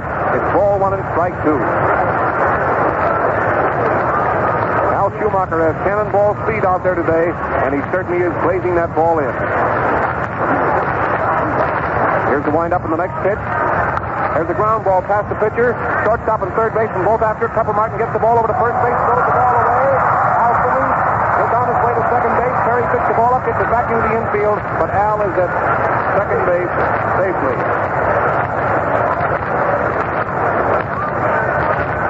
It's a hit and an error. A hit and an error.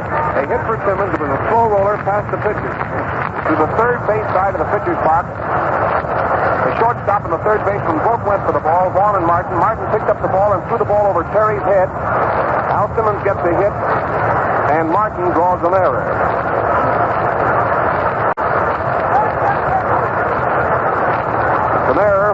for Martin.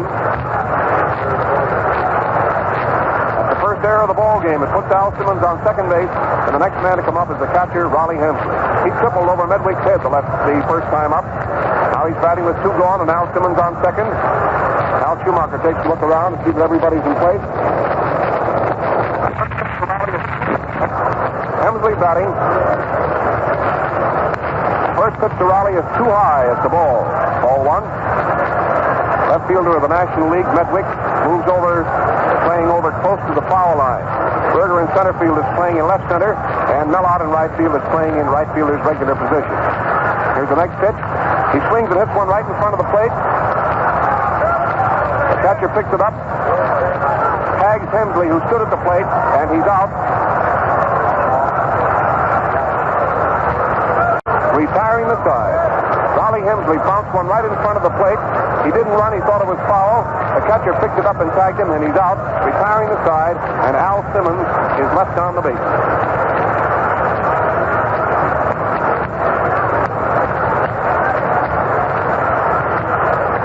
Well, that's the end of the fourth inning. Now the game is going into the first half of the fifth inning. Raleigh Hensley thought that ball was foul.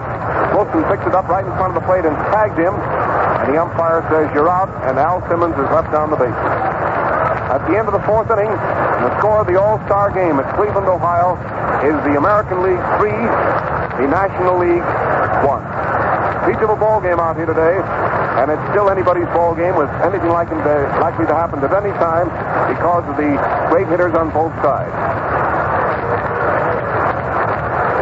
Now we're going to pause briefly for station identification. This is Bob Elson giving you the play-by-play description of the All-Star game from Cleveland, Ohio.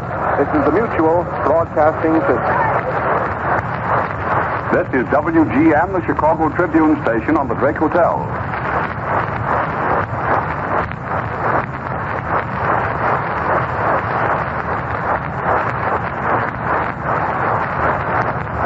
Now we're going into the first half of the fifth inning. Gomez out there on the mound. Left-hander. Out there at the right field bullpen. Mel Harder's warming up. The first man to bat for the National League is the catcher, Jimmy Wilson. Right-handed hitter. He bounced out to Gehringer the first time up. He's batting now to start the fifth. Nobody out, nobody on. First pitch is way over his head, and Raleigh Hensley has to jump up and outside for it. Gomez, the pitcher. Fastball right over the plate, and it's called a strike. Makes it ball 1-1 for Wilson. National League trailing by 2 runs. Is at bat here in the first half of the fifth inning. Gomez is getting his sign again. Here's the windup in the next pitch. He bunts it down the third base line. It's a beauty. Oh, it's going foul now as the third baseman Fox comes in fast. It was a bunt, a slow roller down the third base line, just about a half a foot fair, and it was rolling along the line, and Fox saw that he didn't have a chance of getting the man. He let the ball roll, and it went foul. It's a foul strike, and the count is 1-2. Here's Wilson coming back to the plate.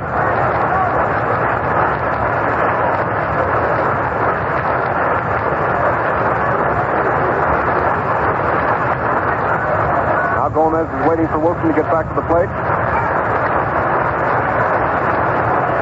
He's up in there now, a right-handed hitter. Gomez has pitched all the way for the American League. The National League has used Walker and Schumacher. Here's the pitch, and he hits a long fly back into left center field. Johnson is going back. He's over. He's under it, and he has the ball for the first out. Wilson slammed a long fly ball into left center field. Bob Johnson went over fast, got under it, and pulled it down for the first out. One gone.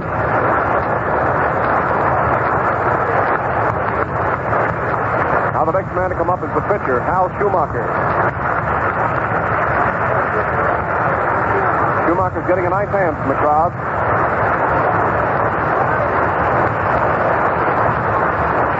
Pitch, he swings hard and misses for a strike. Strike one. Right-handed hitter up at the plate. Here comes the next pitch to Schumacher. It's a curveball inside. He started to go for it, but stopped, and it's a ball. Broke in very low. Ball 1 and strike 1.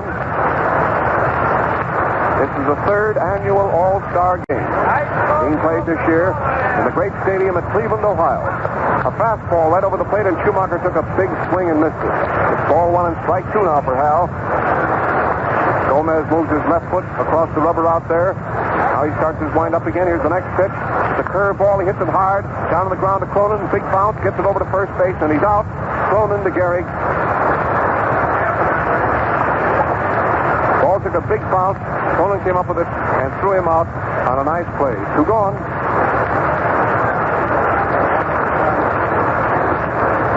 Now the top of the batting order with Pepper Martin coming up the plate.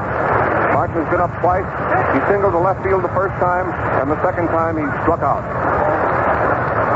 Here's the windup by Gomez in the first pitch. It's outside. There's that tantalizing slow ball again. Pepper looked it over, and the crowd roared. Nobody on the bases and 2 out. There's a hard hit, foul fly, way down the right field line. Right fielder coming over fast, but can't get it. Bosnick made a nice try for the ball, but he couldn't get to it. The new ball is tossed back in around the American League infield, and Pepper Martin, who was on his way down to first base, is coming back to the plate. Pepper Martin, who's made plenty of baseball history with the St. Louis Cardinals. Third baseman for the National League All-Star team this year. He's a fellow who's in there hustling all the time. Right-handed batter in the count is 1-1. There's 2 out here in the first half of the 5th. American League leading 3-1. Fastball up around his neck. Pepper swung hard and fell down, and it's ball 1 and strike 2. 1-2 now for Pepper Martin. American Leaguers talking up out there in the infield. Here comes the windup in the next pitch. It's outside and high for a ball. Makes it 2-2 for Pepper. Next man to come up will be Archie Vaughan. He's kneeling off here to the left, a little bit to the left of the plate. Here comes the windup in the next pitch. It's a fastball low for a ball. Ball 1. The American League has the dugout behind first base, and the National League has the dugout behind third. Ball 3 and strike 2 is the count. Here's the next pitch. He swings hard and he missed it, striking out. Pepper Martin swung at a fastball shoulder high, and he struck out for the second time. At the end of the first half of the 5th inning, 3 up and 3 down, no runs, no hits, and no errors.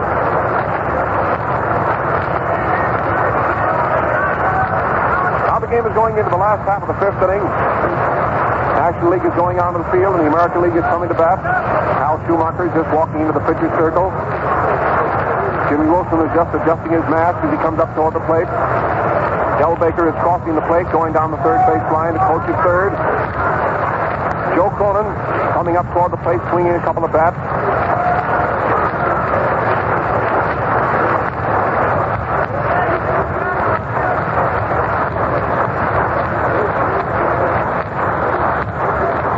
We're starting the last half of the 5th inning of the All-Star game at Cleveland with the score American League 3, the National League 1. American League scored 2 in the first and 1 in the second. National League scored 1 in the fourth. There's a conference over in the American League dugout now.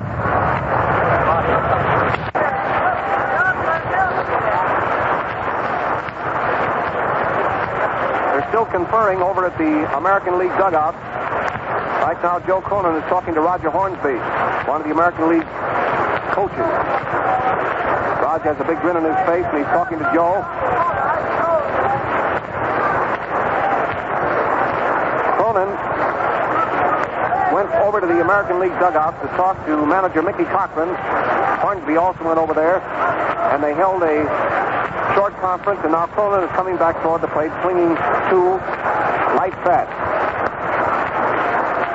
Light-colored bats.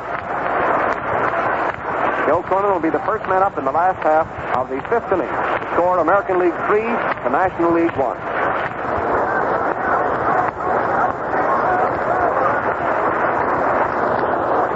Now there's a slight delay here. 2 of the umpires have disappeared.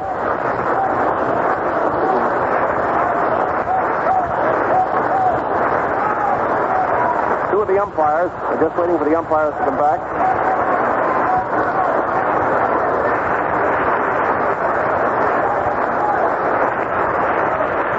Schumacher's out there on the mound, whipping over a few to the catcher. Joe Cronin is standing off there to the left side of the plate. starting the last half of the fifth. So far, the American League total in the first inning, 2 runs and 1 hit. In the second inning, 1 run and 1 hit. In the third, no runs and no hit. And in the fourth, no runs and 1 hit. The National League total for 5 innings, the first inning, no runs and 1 hit. Second, no runs and no hit. The third, the same. The fourth, 1 run and 2 hits. And the fifth, no runs and no hits. For the National League, Pepper Martin has made 1 hit. Bill Terry has made 1.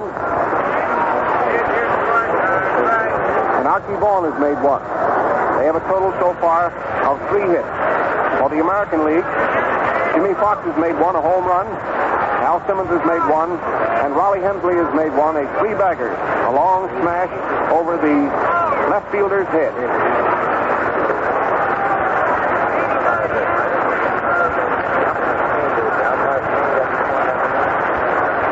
So the totals, as the game goes into the last half of the 5th inning, the American League has 3 runs and 3 hits. The National League has 1 run and 3 hits.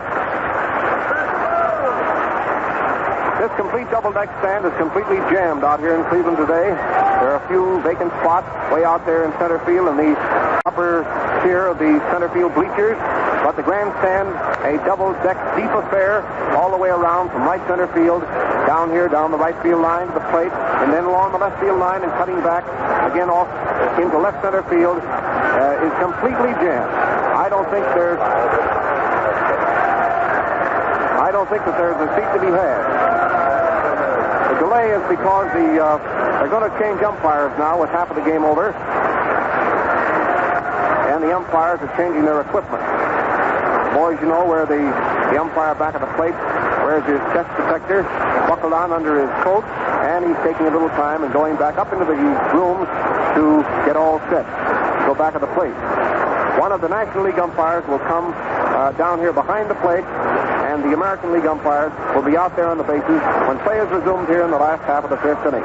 The American League was behind the plate and at second for the first half of the game, and the National League was at first and third. Now they're just going to change positions, and the National League will be behind the plate and out at second base, and the American League will be at first and third.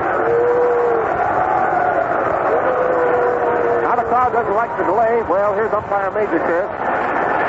He went back in. Now he's coming out. Sort of bulgy now with that chest protector under his coat. 4 fine umpires working this game today. Credit to their respective leagues. Major Kurth and Sears. Geisel and Ormsby. The last half of the 5th inning is getting underway now, ladies and gentlemen. The All-Star game at Cleveland, Ohio. And the first man to bat, a right-hand hitter, up at the plate is Joe Cronin. Here he is. Mel Harder still warming up down there at the right field line. We may have a pinch hitter for the pitcher. The first one's right over the plate across Joe's knees for a called strike. Schumacher still exhibiting that dazzling fastball of his, and believe me, it's fast today. Getting his sign again. Pitch, and he fouls the ball into the grandstand off there to the right, and it's 2 strikes. Nobody on the bases, nobody out in the last half of the 5th inning, the American League batting, and the American League leading in this game by a score of 3-1. Pitcher takes his time again. Here's the windup in the next one. The fastball, and he reaches out and swings and misses. Cronin is out on strike.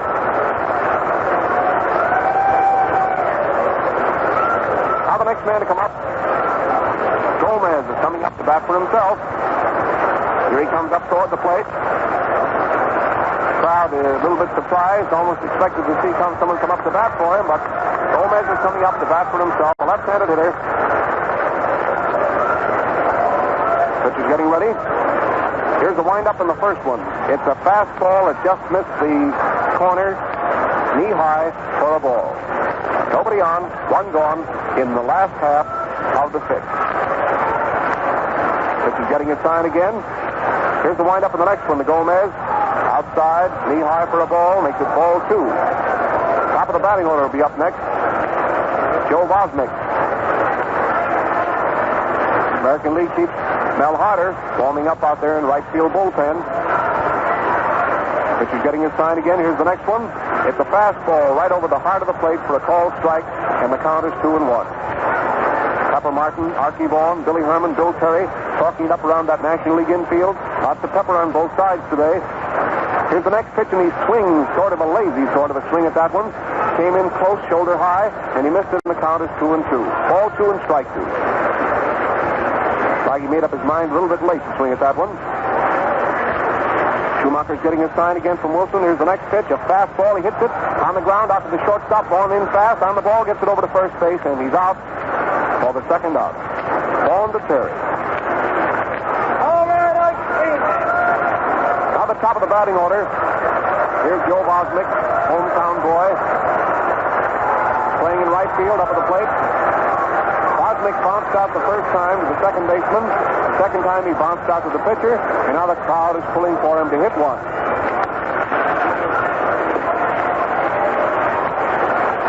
Schumacher looks him over carefully. The score is 3-1 in favor of the American League in the last half of the fifth. Fastball right over the outside corner, knee high. The call strike on Joe.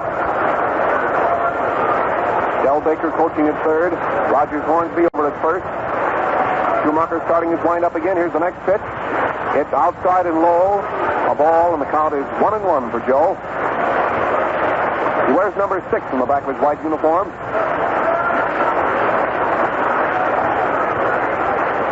Pitcher's getting his sign again. Starts his windup. Here's the next pitch, and there's a hit. Right past the first baseman down the right field line. Millard is over fast, gets the ball back into the infield in a hurry, and Bosmick is content with a single. Millard got over fast with that ball. It was hit just past the first baseman between first and second, out into right field. Ott picked up the ball and got it into the infield fast, and Bosmick stays at first. It's a single. He's on first base with 2 outs, and Gehringer comes up.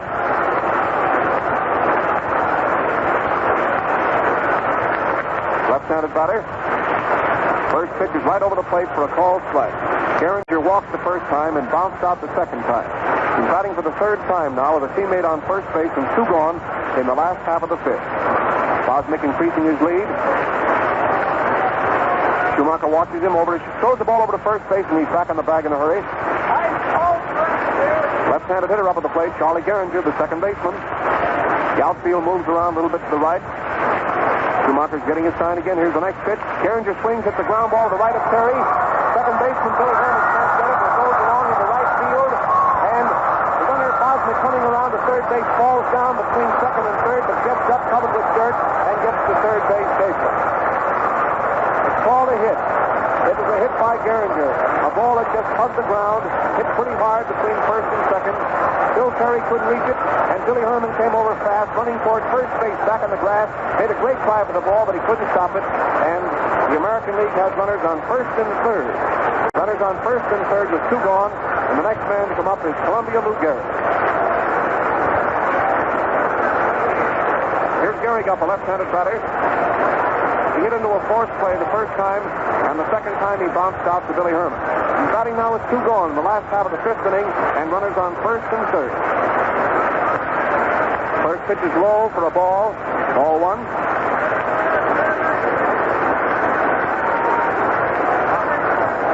Great crowd seeing a great game out here today in Cleveland. Pitcher's getting his sign. Draws his arms up in front of him. Here comes the next pitch to Gehrig. It's a fastball low into the dirt. Wilson went down to stop that one. It's ball 2 now for Lou. Al Schumacher is the second pitcher for the National League. Walker started. Gomez has pitched all the way for the American League. Again, the pitcher's getting his sign. Keeps an eye on the runners on first and third. Here's the next pitch to Gehrig, and Gehrig swings and misses. Gives a curve ball in close at the knee, and the count is ball 2 and strike 1. National Leaguers out there in the infield talk it up. Shout words of encouragement to Schumacher. The American League has runners on first and third with 2 gone. Here's the next pitch to Gehrig. Fastball, it's low for a third ball, and the count is 3-1. Next man to come up will be Jimmy Fox.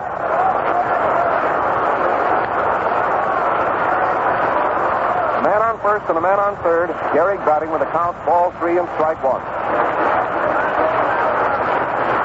Pitcher's getting his sign again. Here's the next one, and it's outside. Ball 4, filling the bases. Lou Gehrig gets a pass, filling the bases, and it brings up Jimmy Fox.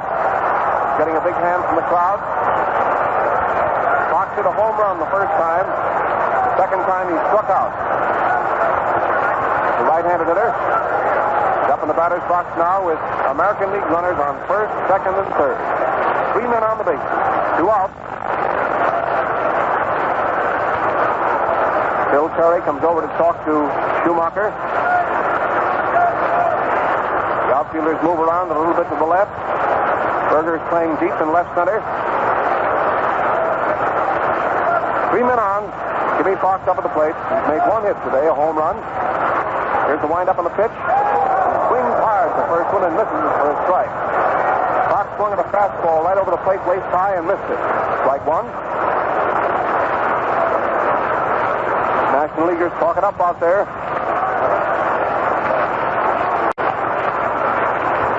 Here's the next pitch. It's a fastball right across his knees. A beauty. It's strike 2. Called on Fox. National League is warming up Derringer in the bullpen in left field. Gabby Hartnett of the Cubs is out there catching him. 2 strikes on Fox. The bases are filled. Here's the next pitch, and it's outside a ball, trying to make him go after a bad one. Schumacher tried one outside and low. Jimmy refused to go after it, and the count is ball 1 and strike 2. The bases are filled. There's 2 out. It's the last half of the 5th inning, and the American League is leading by a score of 3-1. He's winding up again. Here's the next pitch. Outside and low, and Wilson has the ground in the dirt. It's a nice stop. That was a wild pitch, way outside and low, and the catcher had to dive down and out to the right to get the ball, and he came up with it, and the count is 2-2. Nice work by Wilson. Pepper Martin, Archie Vaughan, Billy Herman, and Terry talking it up out there. Schumacher has a count of 2-2 on Fox, batting with the bases filled. Here comes the next pitch. He hits the ground ball through the box. The pitcher's going back to get it. Safe at first. He beat it out for a hit. It was a ground ball right through the box. The pitcher slowed it down. Pepper Martin came running over to pick up the ball, but by the time he got to it, he wasn't able to make a play any place, and it's a hit. It scored the run, and the American League is leading 4-1. That was a hard smash on the ground, right back at Schumacher. It just seemed to sort of handcuff him, and the ball got away and rolled a few feet behind him. Pepper Martin came over fast to pick up the ball, but it was too late to make a play. The bases are still filled, and a run scored.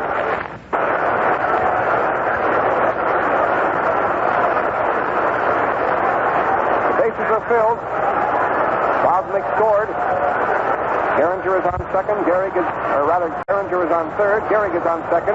Fox is on first. And Bob Johnson, the left fielder, is up.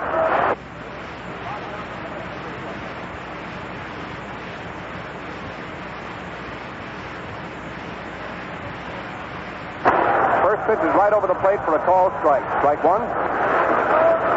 Johnson has been up twice. He flied out the first time, and the second time he struck out. 3 men on the bases. Next pitch is in low and outside for a ball. Ball 1 and strike 1. American League batting in the last half of the 5th. 2 gone and 1 run in, and they're leading now by a score of 4-1. Here's the next pitch. Outside, just a little bit outside at the knee, makes it ball 2 and strike 1 for Johnson. He's the left fielder of the American League team. National Leaguers are warming up Derringer, the great pitcher of the Cincinnati Reds. Down there along the left field line. 3 men on. Schumacher's taking his time, getting ready out there again. Here's the next pitch to Johnson, and it's a fast ball over the outside corner, waist high for a called strike, and the count is 2-2.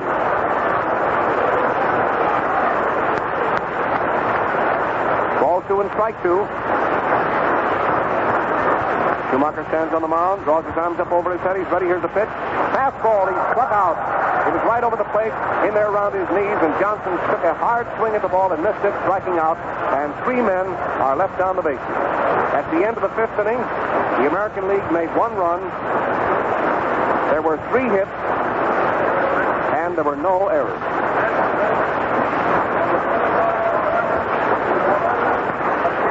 The hits that inning were by Bosmick, by Gehringer, and by Fox.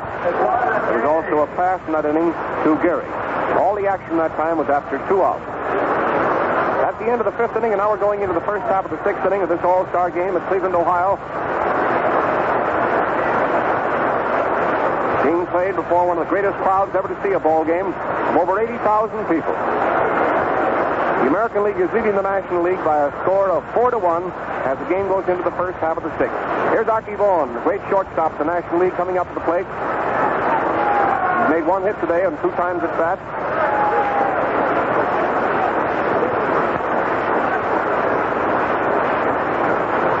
Archie Vaughan up at the plate. First pitch is a slow ball, way outside and low for a ball. Gomez still out there in the mound for the American League. Pitcher's getting his sign again. Here comes the next one to Vaughan. A fastball outside at the knee. Ball 2 for Archie.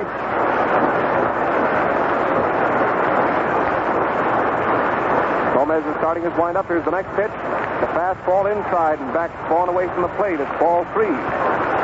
One of the greatest natural hitters in baseball today, Archie Vaughan, the shortstop of the National League team, is up at the plate.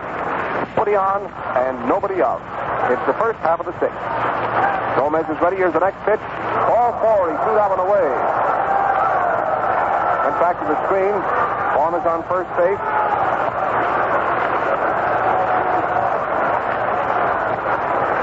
Now the next man to come up is Mel Ott, the right fielder. Ott bounced out the first time, and the second time hit an infield fly.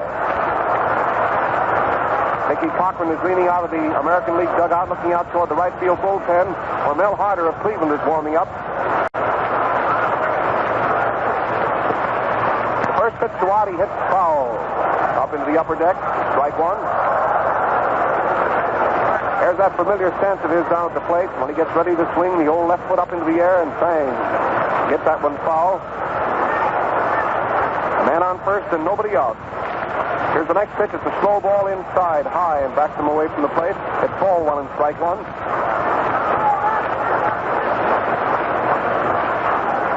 Pitcher's getting ready again. Here's the next one. He swings hard at the fastball inside and high, and it's ball 1 and strike 2.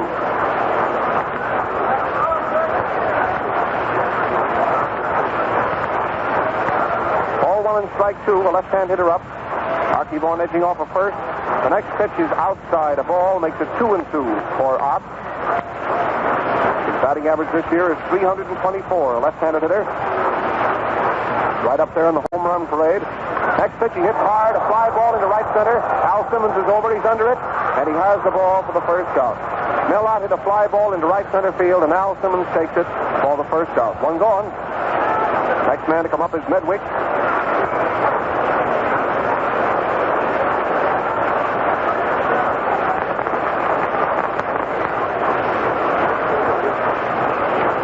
Medwick up at the plate, a right-handed batter. He struck out the first time and he walked the second time. Batting now with a teammate on first. Strike 1, the first one. Came in close, just below the shoulder, and he swung hard and missed it.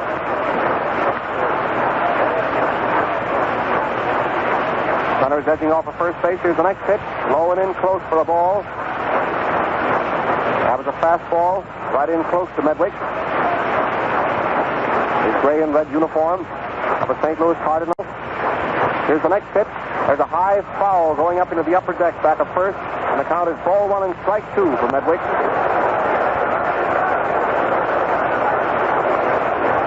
Man on first base, Archie Vaughan, 1 gone in the first half of the 6th. The score, the American League 4, the National League 1.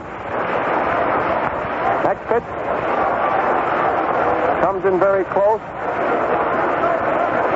Backs out of the way. Count of 2-2 on Medwick. The umpire, Major Kirk, wants to look over the ball. He calls to Gomez, who throws the ball in to Major Kirk, and then He okays it and throws it back. A runner on first base and a count of 2-2 on Medwick. Pitcher's getting his sign again. Here's the next one. Inside, too close for a ball. Makes it ball 3. 3-2 now. American Leaguers talk it up out there in the infield. Again, Gomez is getting his sign. There goes the runner down and hits and run play, and the batter fouls it on the ground back of the plate. And Vaughn is coming back from second to first. It was the old hit and run that time. The runner starting for second base with the pitch, and Medwick swung hard and fouled it. The count is still 3-2. One gone.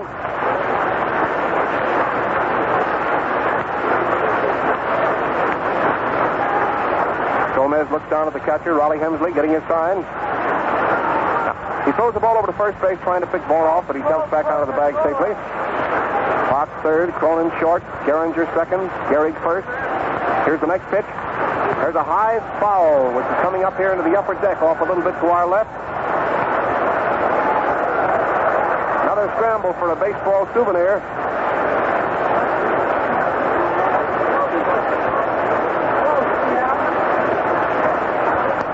Vaughn, who was on his way to second, is again back at first.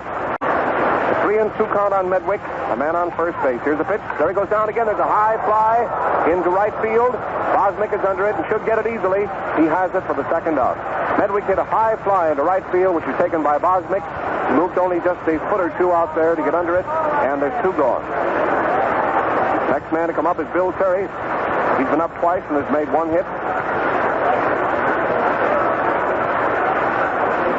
Terry flied out to left field the first time. The second time, flashed a hit into center field to drive in a run. Here's the first pitch. A little bit outside at the waist for a ball. Ball 1. Gomez has pitched all the way for the American League.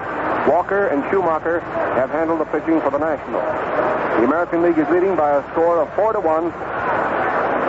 The National League is at bat in the first half of the 6th. Next pitch is low. Inside for a ball. Makes it ball 2 for Bill. Next man to come up will be Wally Berger. This is getting ready again. Here's the next one. He hits the ground ball back at the pitcher. He puts his glove up but can't get it. But the ball goes right out through the box towards second base, and Gehringer picks it up. Steps on second base and forces Vaughn to retire the side. It is a ground ball which the pitcher slowed up, but not enough to prevent the ball from keeping right on going out towards second. Charlie Gehringer picks it up, steps on second base, and Vaughn is out coming down from first to second to retire the side. At the end of the first half of the 6th inning, no runs and no hits. There was 1 pass in that first half of the 6th inning. Now the game is going into the last half of the 6th.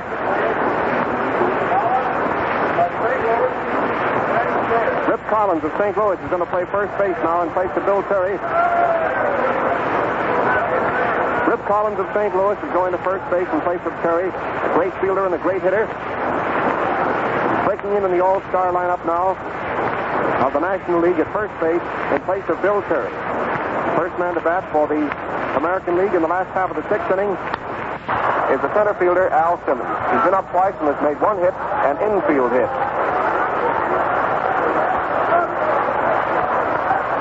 The American League 4, the National League 1, as we go into the last half of the 6th. Here's Al Simmons up. Al Schumacher gets ready. Here's the first pitch. Al swung at a fastball up around his neck and missed it. Strike 1. Right-handed hitter. Schumacher's getting his sign again. Here's the next pitch to Simmons. It's a fastball right over the outside corner, waist high, and it's 2 strikes now for Al.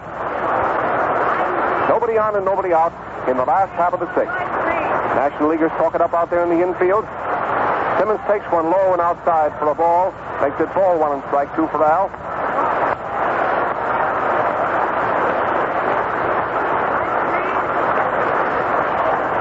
Schumacher roughs the ball around in his hands a bit, getting some of the shine off it. Strike 3. Al Simmons swung all the way around and missed the ball, striking out. Al Simmons struck out for the 2nd time today, starting the last half of the 6th. Now the next man to come up is the American League catcher, Raleigh Hemsley.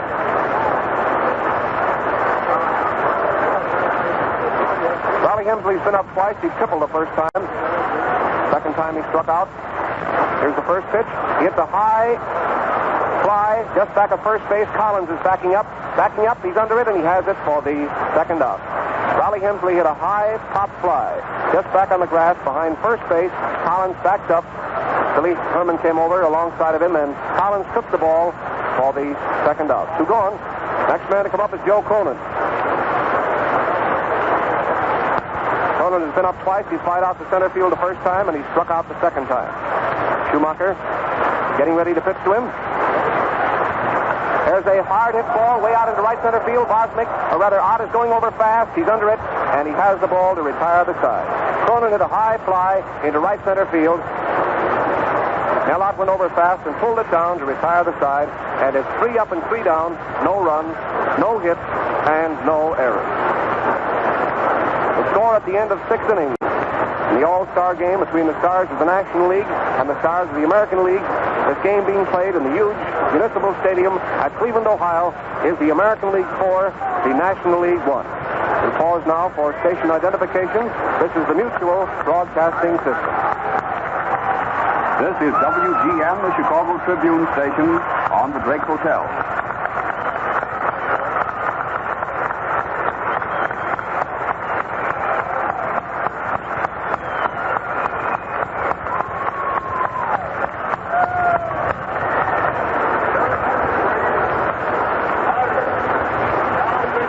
Now we're going into the first half of the 7th inning. Mel Harder, star pitcher of the Cleveland team, is coming out there on the mound and getting a big hand from the crowd. Mel Harder, a right-hander, coming in to do the pitching now for the American League.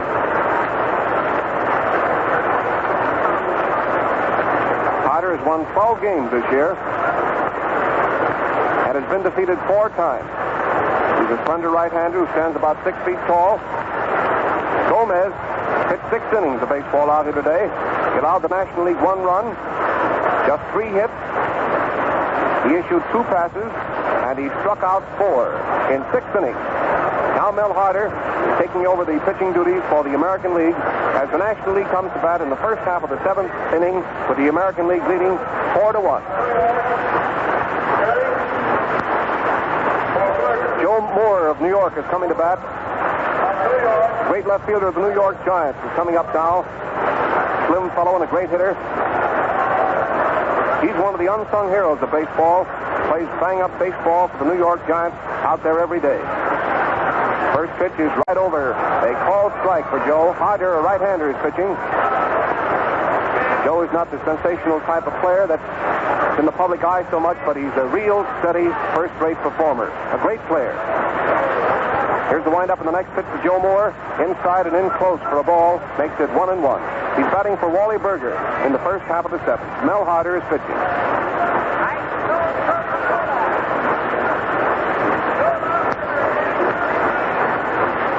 Harder gets a sign again from Raleigh Hemsley.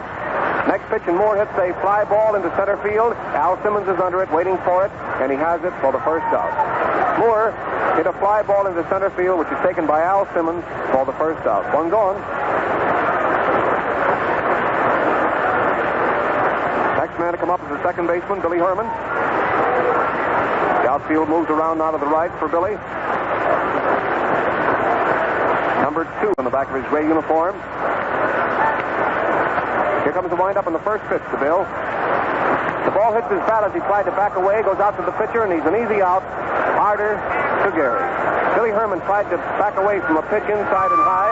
The ball hit his bat and rolled out toward the pitcher, and Harder threw him out. Harder to Gary. 2 gone. Billy Herman was up 3 times today without a hit. Here's the catcher, Wilson, up now. He's been up twice, bounced out the first time, and slid out the second time. His batting was 2 gone in the first half of the 7th inning. First pitch is a strike. Fastball right over the plate. Strike 1 it's called. National League has made just 1 run and 3 hits so far in this game. Next pitch is low and outside for a ball. Makes it ball 1 and strike 1.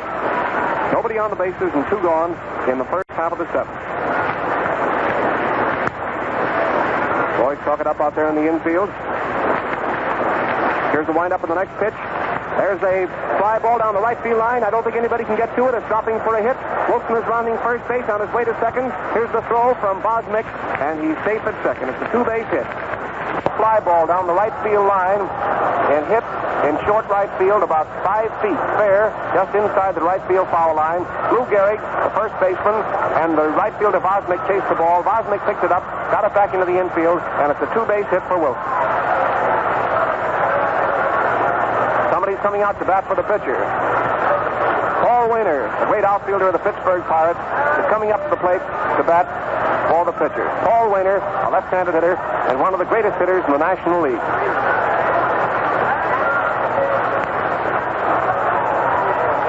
Score is 4-1 in favor of the American League. National League is batting in the first half of the seventh. There's the announcement through the public address system. Paul Wainer batting for Schumacher. Here's a runner going out for Wilson.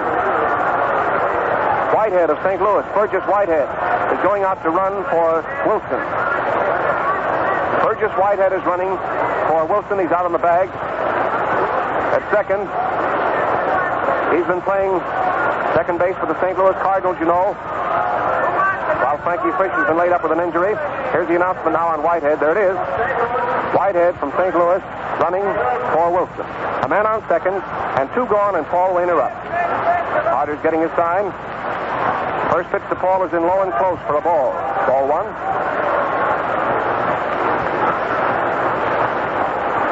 Paul Wainer batting. His batting average to date, right up around 300. Man on second base and two gone. The next pitch to Paul is a strike right in across his knees. The count is ball one and strike one. 1-1. Whitehead on second base is taking a long lead off. Here's the next pitch from Harder. Wainer swings and misses. Ball one and strike two. He swung at a fastball right in across his waist and missed it, and the count is 1-2. Again, Harder gets his sign, looks down at Rollie Hemsley. Whitehead extending his lead, a long lead off of second base. Now the pitcher's ready, here it is. He hits the ground ball between first and second. Gehringer's over fast, gets the ball over to Gehrig. Wainer is out, retiring the side, and Whitehead is left on the base. At the end of the first half of the seventh inning, the National League, no runs and one hit. No runs and one hit. Paul Wainer batted for the pitcher. Paul Derringer's coming in now from the bullpen left field. Star pitcher, right-hander of the Cincinnati Reds. Walking in from the left field bullpen. Derringer's won 11 games and lost 7 this year in Cincinnati. You remember he started his major league career in the National League with the St. Louis Cardinals. Al Schumacher allowed 4 hits. He issued 1 pass, and he struck out 5 in 5 innings. Al Schumacher's record, he allowed 4 hits. That's in 4 innings, rather. 1 pass, and he struck out 5. Paul Derringer's coming in to handle the pitching now for the National League as the game goes into the last half of the 7th inning, and the American League is leading by a score of 4-1. Now this great crowd standing here in the stadium in Cleveland for a bit of a 7th inning stretch.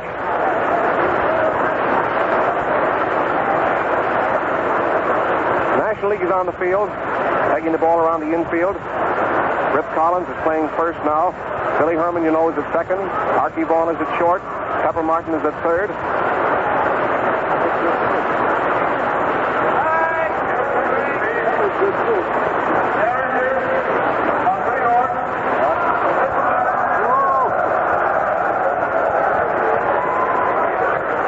Derringer is doing the pitching.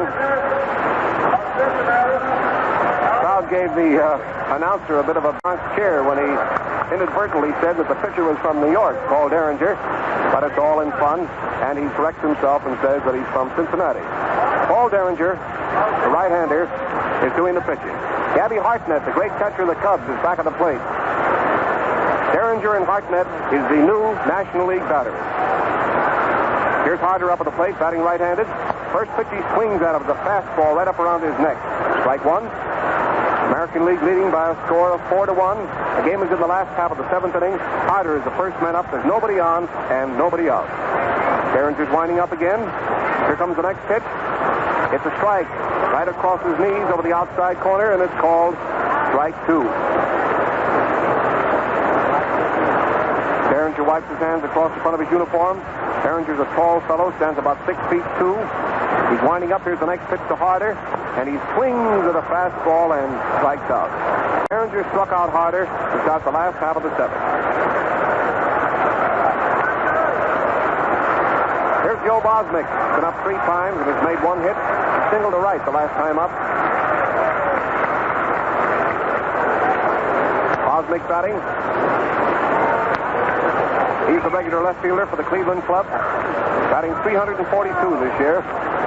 Derringer's ready to pitch to him, the first one. And it's a strike shoulder high over the outside corner. Strike one is called.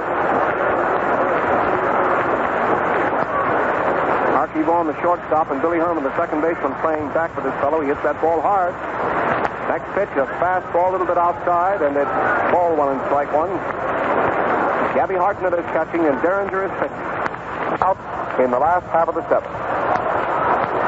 Paul gets a sign again from Gabby. Here comes the windup in the next pitch. He fouls it right over near the American League dugout. Hits in the front of the railing, and several of the customers in the front row lean over, try to pick up the ball, and 2 of them lose their straw hats. The crowd gets a laugh. Jimmy Fox hit a home run today, in the first inning with a man on. Bosnick gets the ground ball back at Billy Herman. He comes in fast, gets it on a big bounce over to first base, and he's out. Billy Herman to Collins. 1 gone, or rather 2 gone. Next man to come up is Charlie Gehringer. He walked the first time. He bounced out the second time, and the third time he singled to right. He's up now for the 4th time with 2 gone in the last half of the seventh. Paul Derringer's getting his sign. Here's the windup on the pitch. He swings hard at the fastball inside at the waist and tips it foul. Strike one. Now the new ball is tossed out to Derringer, and he takes his glove off, picks up the rosin bag, dries his hands off thoroughly, and now proceeds to rough the ball up a bit. Here's the windup on the next pitch. It's a fastball, and he hits a long foul into the lower boxes down the left field line. Pepper Martin starts to go back there fast, sees that he hasn't a chance for the ball, and now comes back to third. It's 2 strikes for Charlie Gehringer.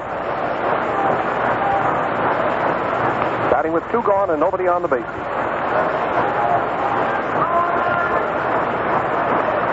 This is getting a sign again. There's the windup, and here's the next pitch. The fastball, and he hits it right up this way. Just dropped here below us. 2 strikes. Well, I almost had a souvenir myself if I'd come just a little bit closer.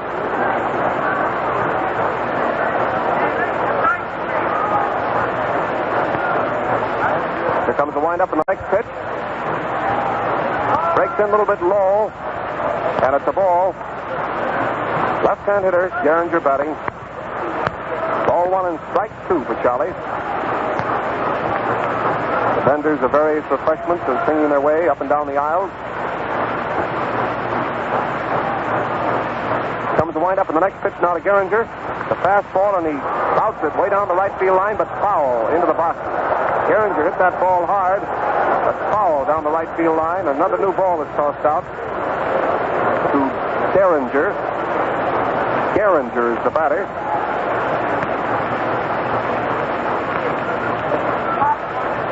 Paul Derringer is getting his sign again. Here comes the windup in the next pitch.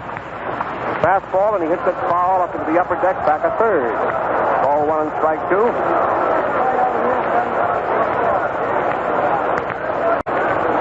One of the boys down there in the field brings a new supply of baseballs up to umpire Major Kirst, filling the pockets of his blue serge suit now. 1-2 is the count on Charlie. Here's the windup again in the next pitch. Ball and he fouls it. Back of the plate, into the screen this time, and the count is still 1-2. Nobody on the bases, 2 gone in the last half of the 7th inning. The American League leading by a score of 4-1. The All-Star game being played in Cleveland, Ohio, here on the shores of Lake Erie, in this giant stadium. Here's the windup in the next pitch. A slow ball, and Gehringer hits it high into the air. First baseman, it was a liner, jumped up and tried to get it, but he couldn't. It rolled past him into right field, and Gehringer is at second base. It was a liner right over the first baseman's head. Collins leaped into the air, touched the ball with his glove, and slowed it down a bit. It rolled out into right field, and it's a 2-base hit. Gehringer kept right on going to second base. Collins slowed the ball up so much that he had to chase it and get the ball. He got it before Mellott got in. There's a man on second base with 2 out now, and the next man to come up is Lou Gehrig. That's the second hit for Gehringer today.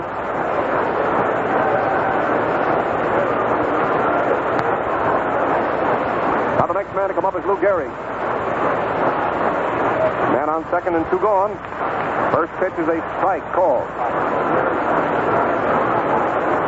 Jimmy Fox and Gehringer have each made 2 hits today. Paul Gehringer's getting his sign. Here's the next one to Gehrig. Inside, a little bit close. Ball 1 and strike 1. 1-1. National League team talks it up out there in the infield. The American League is leading by a score of 4-1. Paul Gehringer's getting his sign again. Here's the next pitch to Gehrig. Fastball inside and back slow away from the plate to keep from being hit. And the count is ball 2 and strike 1. Charlie Gehringer out on second. Gehringer gets the sign again. Here's the next pitch to Gehrig. And he hits a long fly way back into right center field. The center fielder Moore is going back fast, and he grabs the ball to retire the side. Lou Gehrig slammed one way out into right center field, and Moore, who you remember batted for Berger last inning and then went into center field, goes back very fast and pulls the ball down to retire the side. 1 man is left on the bases, no runs, and 1 hit.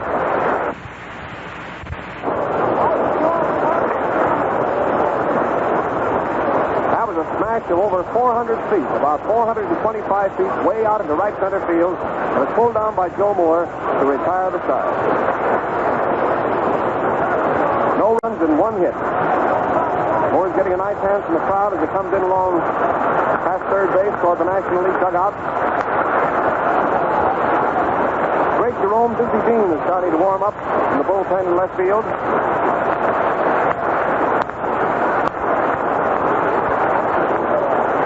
Well, we're going into the first half of the 8th inning, and the first man to bat for the National League is Pepper Martin. Dean is getting a big hand from the crowd out there along the left field foul line.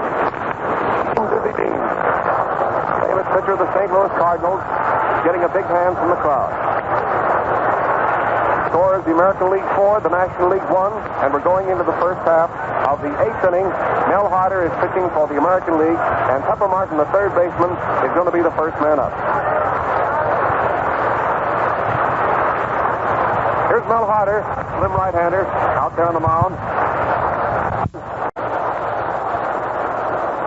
Dizzy Dean was warming up, standing over the left field foul line in fair territory, and umpire Ormsby motions to him to get over the line back into foul territory and off the playing field proper.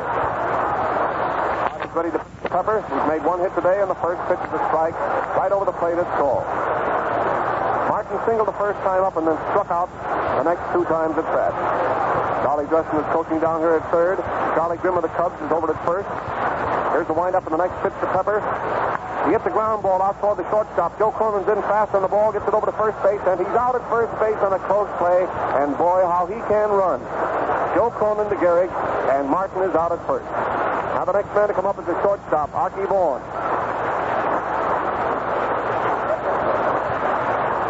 Vaughan flied out to left field the first time.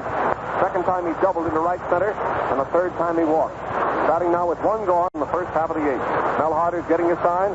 Here's the pitch, and it's in low and in close. Forces the left-hand hitter away from the plate. Ball 1. Boys talking up out there in the infield. Lots of pepper on both sides today. Here comes comes the next pitch. Fastball. He hits it hard to the ground out to Cronin. He's up with the ball. There it goes over to first base, and he's out on a close play. That was real close at first base. The play went from Cronin to Gary. Two gone. Next man to come up is Mellott, the right fielder, the left-handed batter. Two out and nobody on the bases in the first half of the eighth. Both teams have plenty of the old hustle and the old fighting spirit out here today. Here's the windup and the pitch to Mel. Tosses the old left leg up a little bit, and that characteristic batting way of his up there at the plate, but he didn't swing at the ball. It was a little bit outside. Here comes the windup and the next pitch. The slow ball, and not cracked it hard, way back, but foul down the right field line.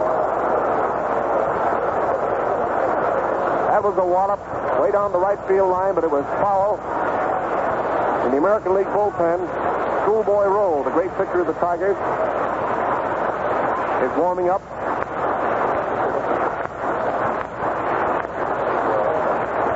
Schoolboy Rowe and Lefty Grove are warming up in the bullpen. In the National League bullpen, Dizzy Dean is warming up. Next pitch to Mel, and he swings hard, misses the ball, and strikes out. Mellott went down on strikes to retire the side.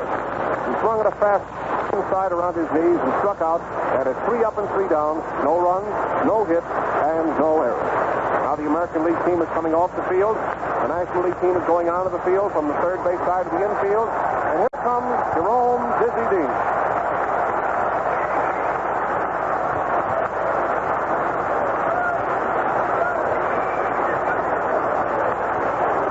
The game is going into the last half of the 8th inning, ladies and gentlemen, at Cleveland, Ohio.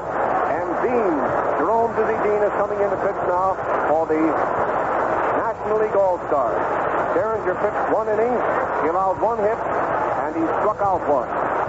Paul Derringer pitched just 1 inning, and now Dizzy Dean is coming in from the bullpen in left field. We're going to pause now for station identification.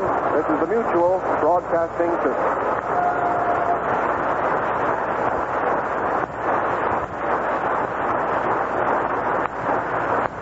This is WGN, the Chicago Tribune station on the Drake Hotel.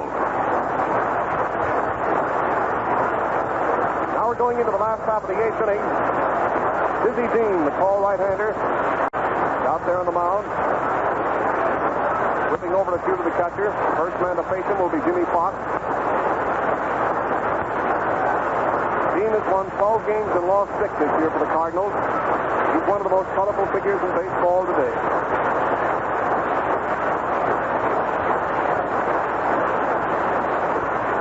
Be just a little bit erratic at times as far as temperament concerns, but no one can deny he's a great pitcher. Pepper Martin, teammate of the St. Louis Cardinals, comes over to talk to Diz, dumps the ball up plenty for him, and then tosses it to him. Jimmy Fox, in the meantime, steps into the batter's box. Gabby Hartnett, the National League catcher, pulls his mask down over his face, gets down there back of the batter, and the last half of the 8th inning is underway. The score, the American League 4, the National League 1. First pitch to Fox is a fastball, low and outside. Ball 1. Medwick in left field, Moore in center field, Mellott in right. Here's the windup in the next pitch, and he swings hard with a fastball waist high and missed it. And the count is ball 1 and strike 1. 1-1. Dizzy Dean pitching for the National League now. In the last half of the 8th. Fox is the first man up. He's made 2 hits today. Next pitch is right down the middle. It's a called strike. There was a beauty, and the count is 1-2.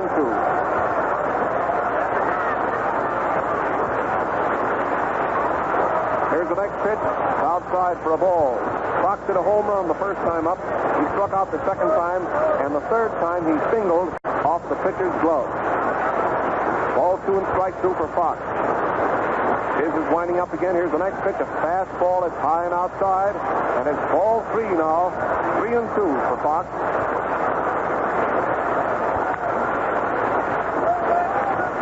National League infielders talk it up out there. Here comes the windup in the next pitch. Inside and high, and Fox hits a pass. Jimmy Fox draws a pass to start the last half of the 8th inning. The next man to come up is the left fielder of the American League team, Bob Johnson of Philadelphia.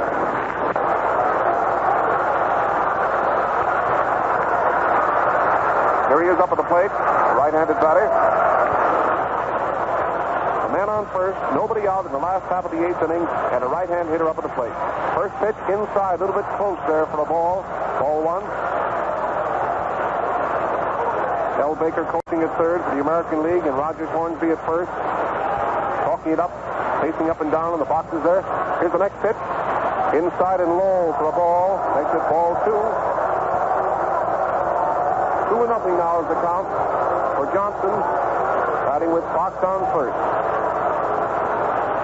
Dean gets his sign again. Here's the next pitch. It's a ball inside and high, and the count is 3-0. Rip Collins, the first baseman, comes over to talk to Diz. Gabby Hartnett walks out in front of the plate, rubs the ball up in his hands, and says something to the pitcher. Collins is over now, standing in the pitcher's circle, talking to Dean. Says he has his glove off, and he rubs the ball around in his hands a bit. There's Collins going back to first. Fox is on first, remember. There's nobody out. It's the last half of the 8th. Johnson is up, and the American League is leading 4-1. Here's the pitch. A strike over the inside corner, right above his knees, and the count is ball 3 and strike 1. Johnson steps out of the batter's box, dries his hands off carefully. Now he's getting ready again. There's a foul ball on the ground down the right field line. Ball 3 and strike 2. One of the fans jumped over the railing and got out into the field, grabbed that foul ball, and then over the railing into the box seat. He wanted a souvenir of this great game, and he has it now. Pitcher's getting his sign again. He turns and throws the ball over to first base, trying to pick the runner off, but he's back in the bag safely. Ball 3 and strike 2. Another quick throw over to first base, and the runner hustles to get back on the bag. That was a quick throw by Dean, trying to pick Fox off of first base, but he's back on there safely. Jimmy's not taking a very long lead off. Dean has a count of 3 and 2 on Johnson. Here's the pitch. There goes the runner down. It's a foul. Hit down the first base line past the coach at first base, Hornsby, who stuck out his hand to try to stop the ball, but couldn't get it. And it rolls along the right field line. Fox, who was on his way to second base, is now coming back to first, and the count is still 3 and 2 on Johnson. The American League gets that in the last half of the 8th. American League scored 2 in the first, 1 in the second, and 1 in the 5th. National League scored their 1 in the 4th. Busy takes a lot of time out there. Keeps watching the man on first base over his shoulder, and the batter gets impatient, so he steps out of the batter's box now to kill a little time on his own account. Nobody out of the man on first. The runner down, and he fouls another one up into the upper deck.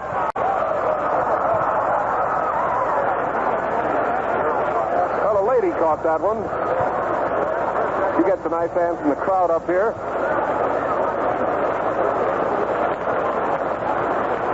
The right-handed hitter, top of the plate, Bob Johnson, with a count of 3 and 2 on him. A man on first base and nobody out.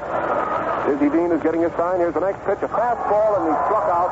That was right in around his knees. A fastball right around his knees, and Johnson struck out for the first out. Brings up Al Simmons. Johnson has struck out 3 times today. He tried out the first time. He struck out the next 3 times. Here's Simmons up. He struck out the first time, singled the second time, and struck out the third time.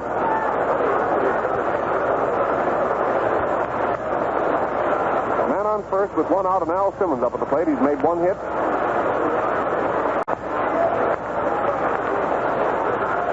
Nine American League batters have gone down on strikes. The first pitch is inside and high. 9 American League batters have gone down on strikes. Dean keeps an eye on the runner over on first base. 5 National League batters have struck out. Simmons slams a long one down the right field line, but it's foul. Fox starts to tear for second base. Al Simmons got a hold of the ball and gave it a long ride down the right field line, but it goes foul into the boxes. And the count is 1 and 1 for Al. Dizzy Dean pulls at his belt, pulls his cap down firmly on his head, kicks the dirt around a bit out there in the pitcher circle. Now he's ready. Runner on first base is taking a short lead. The next pitch, Simmons hits foul up into the upper deck to the right, and the count is 1-2 for Al. Simmons has made one hit today. The umpire back at the plate is calling for a new supply of baseballs. One of the bat boys brings them over to him. Dean has a count of 1-2 on Simmons. The next pitch, he hits hard way down the right field line. It's going back. It hits the wall in right field. Here's Fox coming around third base. Al Simmons pulls up at second. It's a double. Fox came around third base, but the coach at third base, Del Baker, held him up. It's a two-base hit for Al Simmons right down the right field line. That's two hits for Al today. It was a double right down the right field line, and there are runners now on second and third. One gone. Next man to come up is the catcher, Rollie Hemsley, and the National League infield draws in close with a possible play in view at the plate. Al Simmons hit a double off the right field fence. Here's Rollie Hemsley up. He's been up 3 times and has made one hit. First pitch, he hits foul down the first base line. It's strike one. The infield is playing in close. There's the same fella, comes over the railing again and gets another foul ball. He'll be distributing souvenirs himself pretty soon. Now the next pitch, there's a ground ball to the shortstop. He comes in fast, gets the ball into the plate. They've caught Fox now between the plate and third base, and they're running him back toward third. Gabby Hartnett tags him. Al Simmons and Fox are both standing on the bag here at third base. Hemsley is on first. And Jimmy Fox was back on the bag when Gabby tagged him, and he tagged both Simmons and Fox. Fox is entitled to the bag, and Al Simmons is out. So there's 2 gone. Al Simmons figured that he was going to get that Fox was going to be caught between the plate and third base. Hartnett ran him all the way back to third base, and Simmons was down to the bag too, and both runners were on the bag, so Gabby made sure and tagged them both. Al Simmons is out. Fox was back on the bag, and he was entitled to it. There's 2 gone now, and the American League has runners on first and third. The man to come up is Joe Cohen.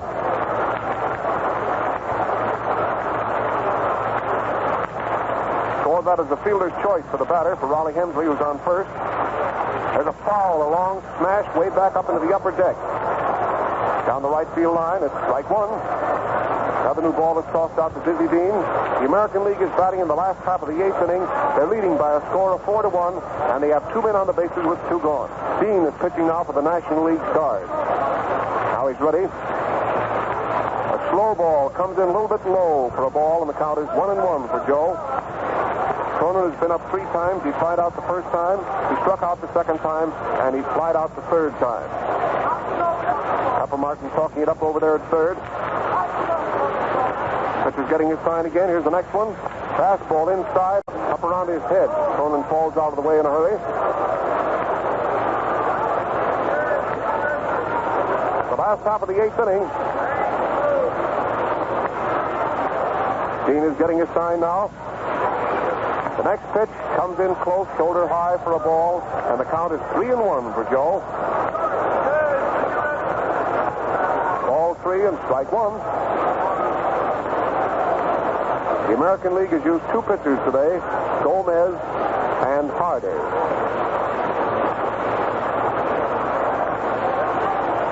Now the pitcher gets ready. Here's the next one. Cronin swings hard and fouls the ball off of Gabby's man. The count is 3-2. That was a fastball right down the middle. Cronin swung hard and fouled the ball off of Hartnett's mask. The umpire throws another new ball into play.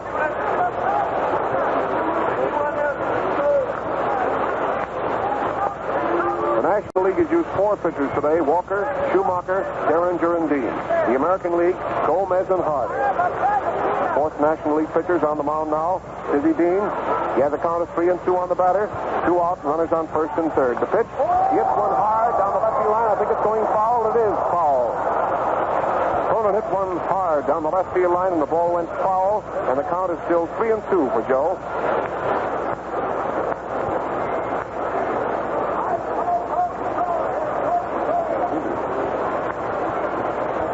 Next year, you know, the National League will have the choice of the city in which the All-Star game will be staged. First game was played in Chicago in 1933. The second game in New York last year in 34. And the third game we're watching here today in Cleveland, Ohio. Here's the next pitch. Joe hits a high foul, which is coming up into the upper deck off here to our right. Ball 3 and strike 2.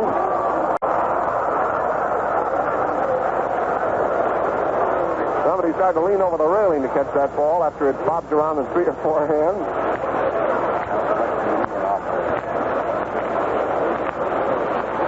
One of the boys working up in the press box off here to our right caught it. Here's the next pitch. There's a foul up into the upper deck again off to the right. Count is still 3 and 2. Writers from all over the country are here today to cover this game.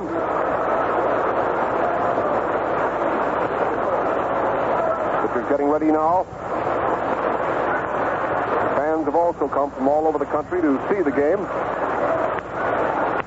Here's the next pitch to Cronin. It's a slow sit down the third base line. It's foul. Pepper Martin comes over the bag and outside the foul line to get the ball, but it gets past him. And Major Kerr throws a new ball down the third base line, and Pepper starts to rough the old ball up before giving it back to Dean.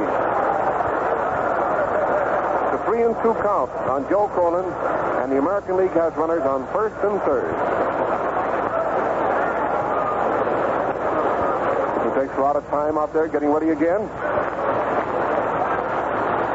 Here's the next pitch. There's a hop.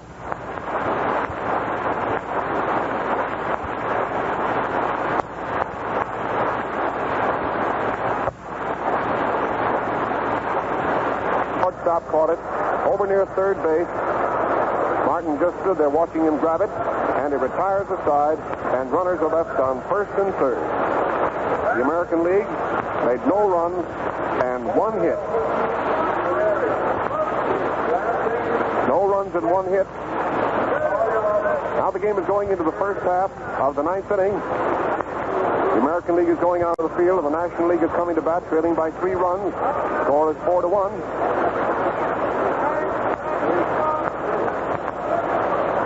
Boys will do their best to get a rally started now. Ozzie Bluegee is playing third base in place of Jimmy Fox. Ozzie Bluegee is in there at third base in place of Jimmy Fox.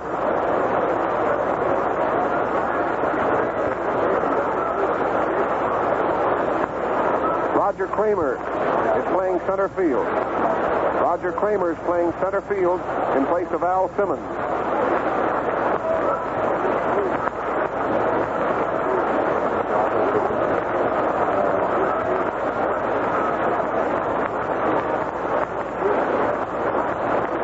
Mel Harder's whipping over a few to the catcher.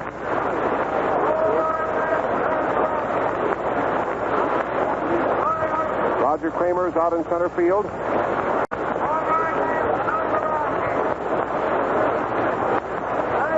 Mel Harder still whipping over. Roger Hornsby is down here at the plate catching a few while Raleigh Hemsley puts on his mask.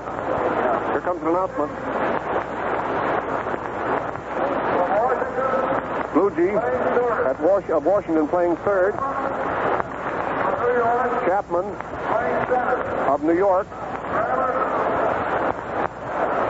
And Kramer of Philadelphia are also in the outfield. Ben Chapman is playing left field, and Roger Kramer is playing center. Roger Kramer's in center field, and Sam West of St. Louis is playing left field. Here's Medwick up at the plate. National League will try hard to get a rally going here in the 9th inning. First pitch is in low and close. Ball 1 from Harder. Nobody on and nobody out. It's the first half of the ninth. Medwick up. He has made a hit yet today. Next pitch is a strike over the outside corner, knee high. Ozzie Bluegee of Washington is playing third. Roger Kramer of Philadelphia is in center field. Ben Chapman of New York is in left field. There's a wild one way over the catcher's head and back up to the strike 1 for Medwick. It's the first half of the 9th inning, with the American League leading by a score of 4-1. Pitcher takes his time. Getting ready out there. Here comes comes the windup in the next pitch to Medwick. It's a hard hit foul ball way down the right field line, and it's going up into the upper deck. The count is 2-2 for Medwick.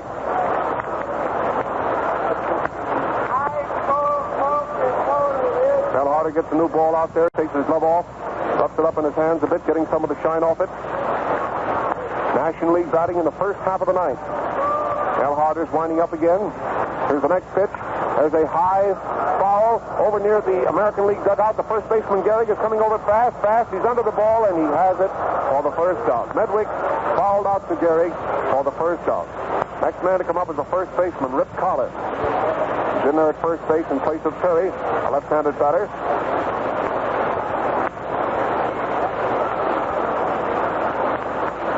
Here's Collins up at the plate, a great hitter, a left-handed batter. Boys in the American League infield talk it up out there. Here's the windup in the first pitch to Rip, a left-handed batter, and it's outside at the waist for a ball. Ball one.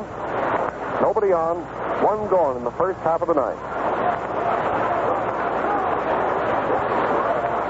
Here's the windup in the next pitch. He hits the ground ball down the first base line. Gehrig has it, comes over to first base, and he's out to Gehrig unassisted. It was a ground ball that Gehrig picked up and stepped on first base, and Collins is out to Gehrig unassisted.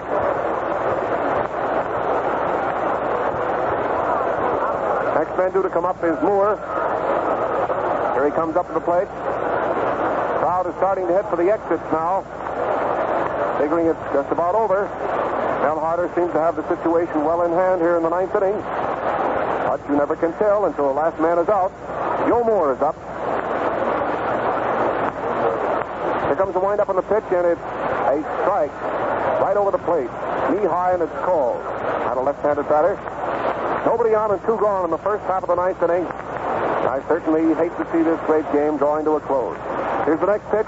There's a ground ball between first and second. Gehringer's up with it. Over to first. The game is over. And the American League wins 4-1. He hit a hard smash on the ground between first and second. The second baseman, Gehringer, came up with the ball and threw him out. Gehringer to Gehrig, and it retires the side. No runs, no hits, and no errors. And so the American League, ladies and gentlemen, is victorious in the third of the annual All-Star Game. Started, you remember, in 1933. First game was played in Chicago, and last year in New York, and this year in Cleveland, Ohio. And the American League wins the game by a score of 4-1. Now the totals for the American League: 4 runs, 8 hits, and no errors. For the National League, 1 run, 4 hits,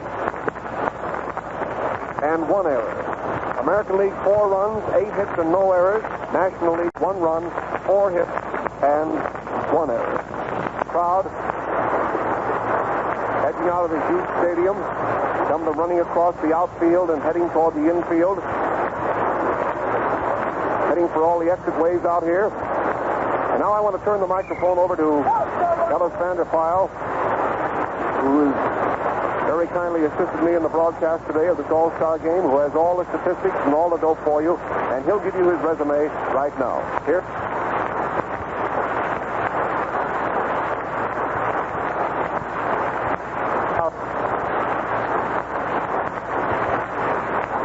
The afternoon, of course, was that shown by the American League pitchers, who held a very heavy-hitting battery of National League.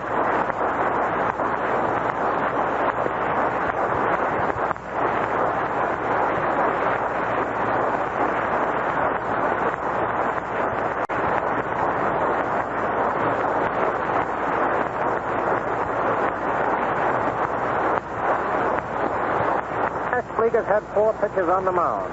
Bill Walker opened, gave 2 hits and 2 runs in the 2 innings he pitched.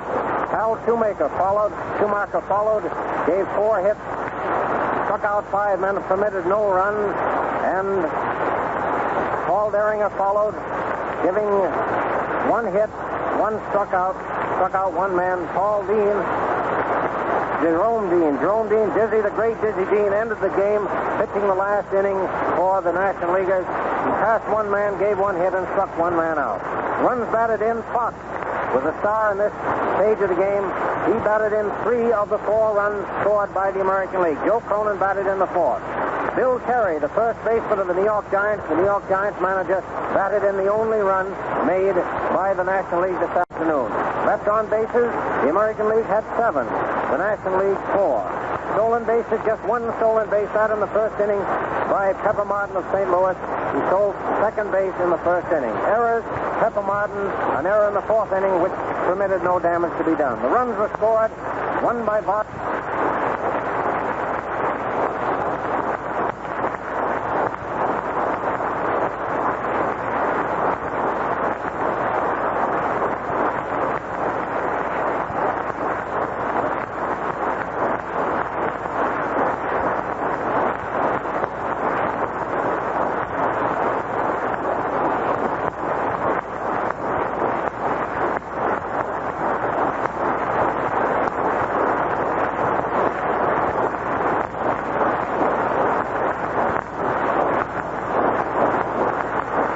Game.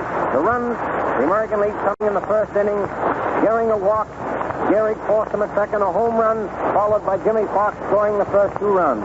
With 1 out in the second inning, Hemsley triple scored on Cronin's long fly to center. Score then 3-0. And then the 4th American League run came in the 5th inning. At that time, Schumacher was pitching with 2 men out, 2 hits, a base on balls, filled the bases. And then Jimmy Fox smashed a single off Schumacher's glove, which scored the 4th and final American League run. In the National League, the 1 run scored came in the 4th inning. Vaughn opened with a double, and Ox popped up. Medwick walked, putting runners on first and second. And Bill Terry drove a single to left, bringing in the National League run. The score 4-1 in the summaries again. American League 4 runs, 8 hits, and no errors. The National League 1 run, 4 hits, and 1 error. A finely played game, a grand game for everybody here. And here's Bob Elson. Thank you very much, Ellis. You just heard Ellis Vanderplow give you his resume. All the dope in this great ball game, which we've watched here today with over 80,000 people in this great municipal stadium at Cleveland, Ohio. He told you the American League is victorious again for the 3rd successive year, winning a fine ball game today by a score of 4-1. Of course, it's a mighty tough ball game for the National League to lose. Somebody has to win and somebody has to lose, and the National League adherents are going to be disappointed again for the 3rd time. But next year is another year, and I hope we'll all see hear the ball game, which will be played next year, the 4th annual All-Star Game. As we told you before, the National League next year will have the choice of the city, and that site will be determined, I imagine, in 6 or 7 months. Well, we certainly hope you've enjoyed the ball game, ladies and gentlemen, which we've had the pleasure of watching and bringing to you from here in this stadium at Cleveland, Ohio. I want to say goodbye now for the announcer who's assisted me on the broadcast, Ellis Vanderplow of Cleveland, who I've had the pleasure of working with, and I certainly hope that you've all enjoyed our broadcast.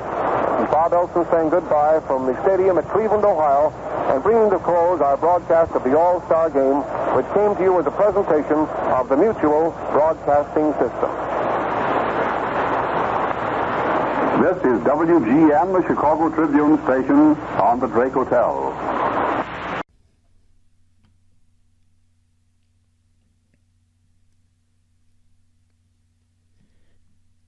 If you're hungry for more, there are thousands of stories on thisdaynbaseball.com.